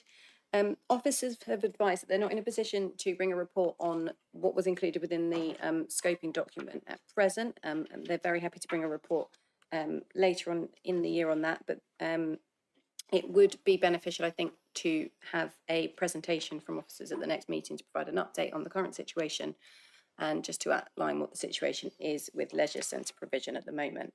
So they're the two kind of amendments to make. Originally, there was a briefing session scheduled for the presentation on leisure centres. So if you're happy to take that at the meeting, we can remove that from the briefing session and just amend the work plan for the June meeting. Yeah, thank you. That's okay. Thank you, Claire. I personally am happy with that suggestion. Does anyone else feel differently about that? No? Great. Councillor Broadhead, do you feel differently about those? No? Okay. And Chair, then if it's okay with you, if there are any further updates to the work plan between now and the next meeting, if the board's happy to delegate authority to yourself and the Vice Chair to agree any of those. Yes, I think that's a sensible way forward. Councillor Broadhead. Yeah, I just have one update which I really think we need to find time for. I mentioned earlier on, we're now facing a situation where Cabinet tomorrow is considering the scrapping the existing local plan, which has been firmly rejected by the inspectors, commencing a whole new process, which will have untold consequences across BCP. You know, we're going to have to now conform with the new government's housing formula, which will see us have to plan for triple the number of houses we've delivered on the best year, and our previous plan to protect the green belt as well is now completely up in the air. This is a hugely important issue. I think it's really, really disappointing that and it's not blaming you, Chair, but that we weren't able to talk about that tonight, considering the paper is being considered tomorrow, and it's not on the work plan. It's not on the forward plan anywhere. We don't need to rely on Cabinet to do that. I think that should be a standalone item. I think we need to devote some pretty beefy time to it as well, because this could be one of the most consequential decisions of this year for the Council. Councillor Broadhead, I don't disagree with you at all, but it is, we can't sort it out now, and Cabinet is still going to be tomorrow, whatever happens. I also think, I think I'm right in saying that it's possible it's moved across to Environment and Place, who are discussing it on Wednesday. And so I, as brand new chair, think I need to take a bit of advice from Democratic Services on our role and what we do with this. Obviously, the local plan is hugely important, and I'm not disputing that for a second. And I take it as seriously as you do, so please believe me. Lindsay, did you want to comment? Yeah, just to say the last time the ONS structure was revised slightly through council, the local plan moved over to Environment and Place. The timing means that Environment and Place haven't been able to look at it before it goes through council to Cabinet tomorrow, but they are going to look at it at their meeting on Wednesday. In terms of what role there is for scrutiny to play in the ongoing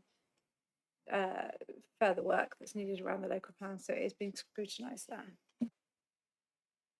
Yeah, Councillor Broadhead. Final point, Chair, and I think it's the wrong place. I think this is too important to be considered another part of Environment and Place. I'm not by any stretch kind of eroding the importance of that panel and that committee, but this is the main Overview and Scrutiny Board. It touches so many things. So I'd strongly suggest that you have a chat with the chair. Maybe we can have a joint session, but it needs some serious attention. Final point. Thank you. No, I agree with you, and I fully intend to do that. I will be at Environment and Place on Wednesday, and I will take it on further discussion. Absolutely.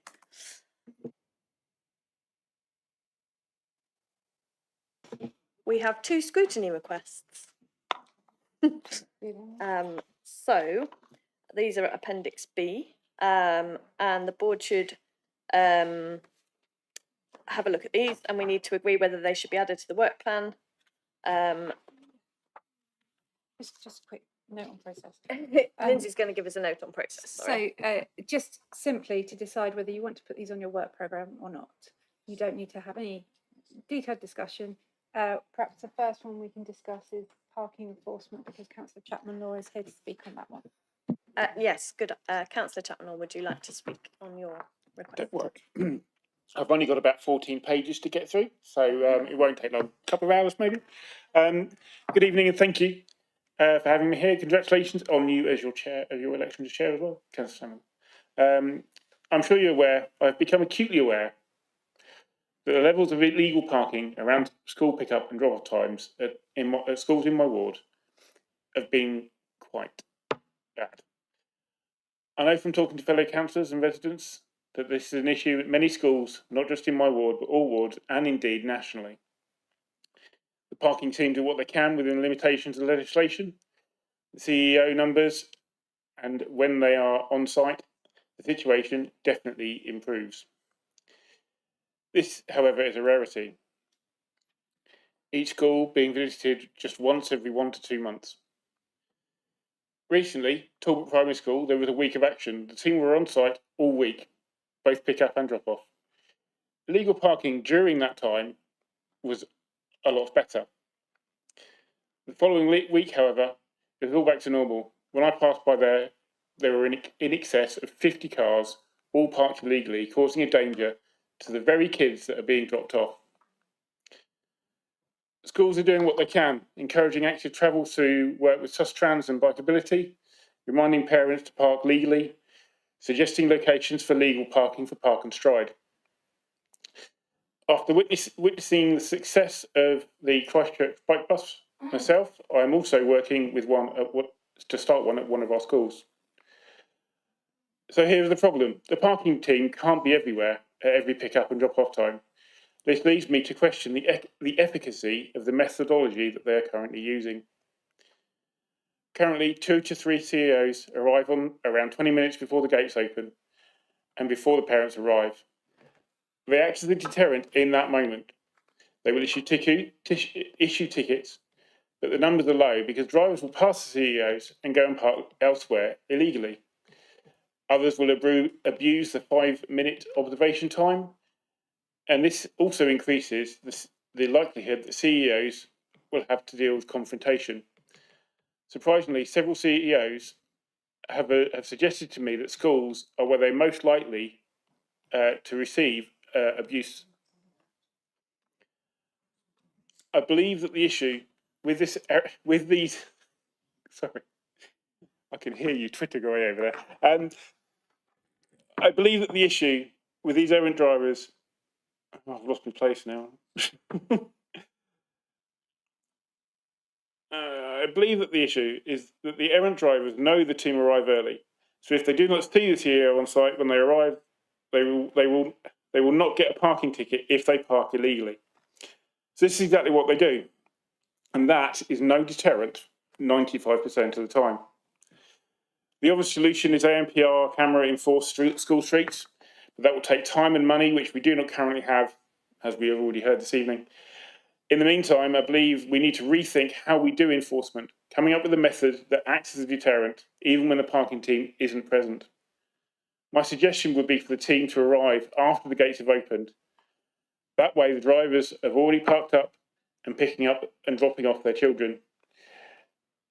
The team are then able to do their observations, issue tickets without confrontation from the drivers, and can move on quickly. Once word gets around that this is how enforcement will be done around schools, this will act as a far greater deterrent, as errant drivers will not know whether it is safe to leave their vehicle in an unsafe location. I would also suggest that CEOs are given the option to use bikes, e-bikes, barrel e-scooters to get them around, as it greatly increases mobility and avoids getting caught up in the very congestion that we're trying to avoid ourselves, and the associated problems with being able to park. Thank you for your time. Thank you, Councillor Chapman. I appreciate your passion on this and your detailed thoughts on what we might look at. I can see that Councillor Broadhead is indicating to speak, so go ahead. Am I correct, Chair, in that we are trying to decide whether to put this on our work programme? Yeah. Yes, it's just Great. it's So it's simply as simple as will that. we put it So, on the work okay. programme and possibly Absolutely fine. No, quick answer from me. I think we've got a very full work programme, and I think there's probably more important things to put on than this.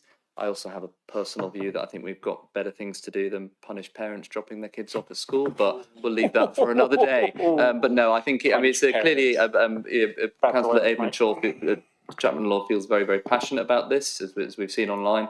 But I wouldn't be supportive of putting on the work plan. Okay, thank you, Councillor Rice. You're forgetting that there's other ways of doing it, in terms of councillors can go away and work with officers to look into this issue without having to use up board time. So I'm happy to add it onto the work plan with a view that it wasn't the whole committee that was looking at this, but a select few members that are interested in it. Okay, thank and you. we're talking about children being injured, so I don't know, it seems serious to me. And Councillor Trent. Yes, Chair. I think it's something that actually needs to be on our forward plan, but also on the Transport Advisory Group's forward plan, because they actually need to look at sort of orders that are advertised and so on, and the responses to it. And I think they would have a useful input as well. I'd say I think it is something that needs to be looked at, but I think the starting point needs to be a presentation from officers as to what exactly the rules are, what the law is, and what our limitations are. But I think it would be quite reasonable to do that, whether it's done as a whole board or as a subcommittee.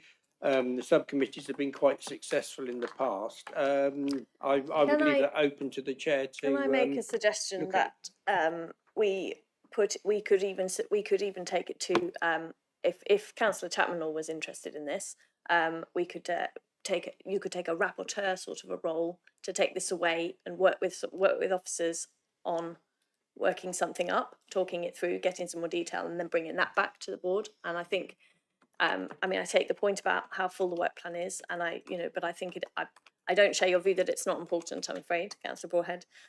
So I think it is something I'd like us to add, but we do have to be mindful of how we best do that. Councillor Aikenhead. Yes, I just wanted to note that there's also with this a link with the children's, because in some of the solutions that have been talked about already, but there may be other solutions around educating the parents and working with the schools. So I would say that I think it's a great idea to put this on the work plan, but perhaps as that sort of an item in terms of if Councillor Chapman Law was willing to go away and scope it. Maybe like I was scoping one earlier, he could come back with some outline and scope for the committee. Can I suggest something, Chair? Yeah. Given the time, if there's a general view for it to go on the work programme, but there's a few suggestions for how that could happen, perhaps you could have that discussion at another meeting in terms of how it moves forward, and it just goes on for now. Yep, I think that's a very good idea. So that's when we can move on to details to be worked out. Yeah. Thank you very much. So we have a second scrutiny request in front of us, and thank you, Councillor Chapman. We have a second scrutiny request in front of us, which I believe we don't have the proposer of that with us, Councillor Howell. So you could defer it and ask him to come to the next meeting. We could defer it. Councillor Aikenhead has a suggestion, so I'm going to let her make it. I have noticed that there is, it's not the same issue, but there are some overlaps between the issue that I volunteered to look into earlier on in the meeting around officers and members working on casework and local issues. So although this obviously Councillor Howell's request here is very, very wide and encompasses several things, but I believe that is one of them, in particularly in the background where he talks about the difficulties councillors have been consulted about ward issues, very much overlapping with the idea of looking for the relationships between things that are going on with the complaints and the service issues. So I wondered if it would be a good idea for us to make Councillor Howell aware of that piece of work that we're starting, and then ask him how much of his request that covers, and whether there are other things that he'd still like to cover separately, so that he could come back with a request about that. Yeah. Okay. So that's sorry. So that's a proposal to yes go back and back and talk to him further about it. Yes. And then bring it back another time. That Yeah. sounds a good Yeah. idea to me. Yeah. Councillor Trent and Councillor Broadhead both indicated. Councillor Broadhead is now not indicating. Oh, right. Councillor Trent. I think actually the way to deal with this, I would think, is that the new chief executive officer starts work in September, and I think to make it constructive, I think we should have this board meet the new chief executive officer within the early part of his tenure. Yeah, his or her. Sorry, yes, I am. A slap on the wrist there, yes. and to actually go through it, because I think we all have various thoughts about the culture and the way things are happening, but it makes more sense to me if we do it with the new person rather than sooner than that. So I think it should be on the forward plan, but involving the new CEO in September or thereabouts. Leave that with you, Councillor Aikenhead, to discuss with Councillor Howell, Yes. if you're going to be discussing anyway. Yeah. And Councillor Broadhead. I was just going to say, I don't agree with that. I think we should invite Councillor Howell to the next meeting to make his case, because I think there's a strong case for starting this piece of work ahead of the new chief executive recruitment. But I would agree with your original suggestion that it seems pointless to decide exactly what Councillor Howell is thinking without him being here. Yeah. So we will. Well, either way, we'd be deferring it anyway. So. Yeah, take that away and further discussion and defer it to the next meeting. Okay. Thank you both. All right. I think that's everything. That's everything. So thank you all very much for your patience, a long meeting, bearing with me my first time. And I will close the meeting. Thank you.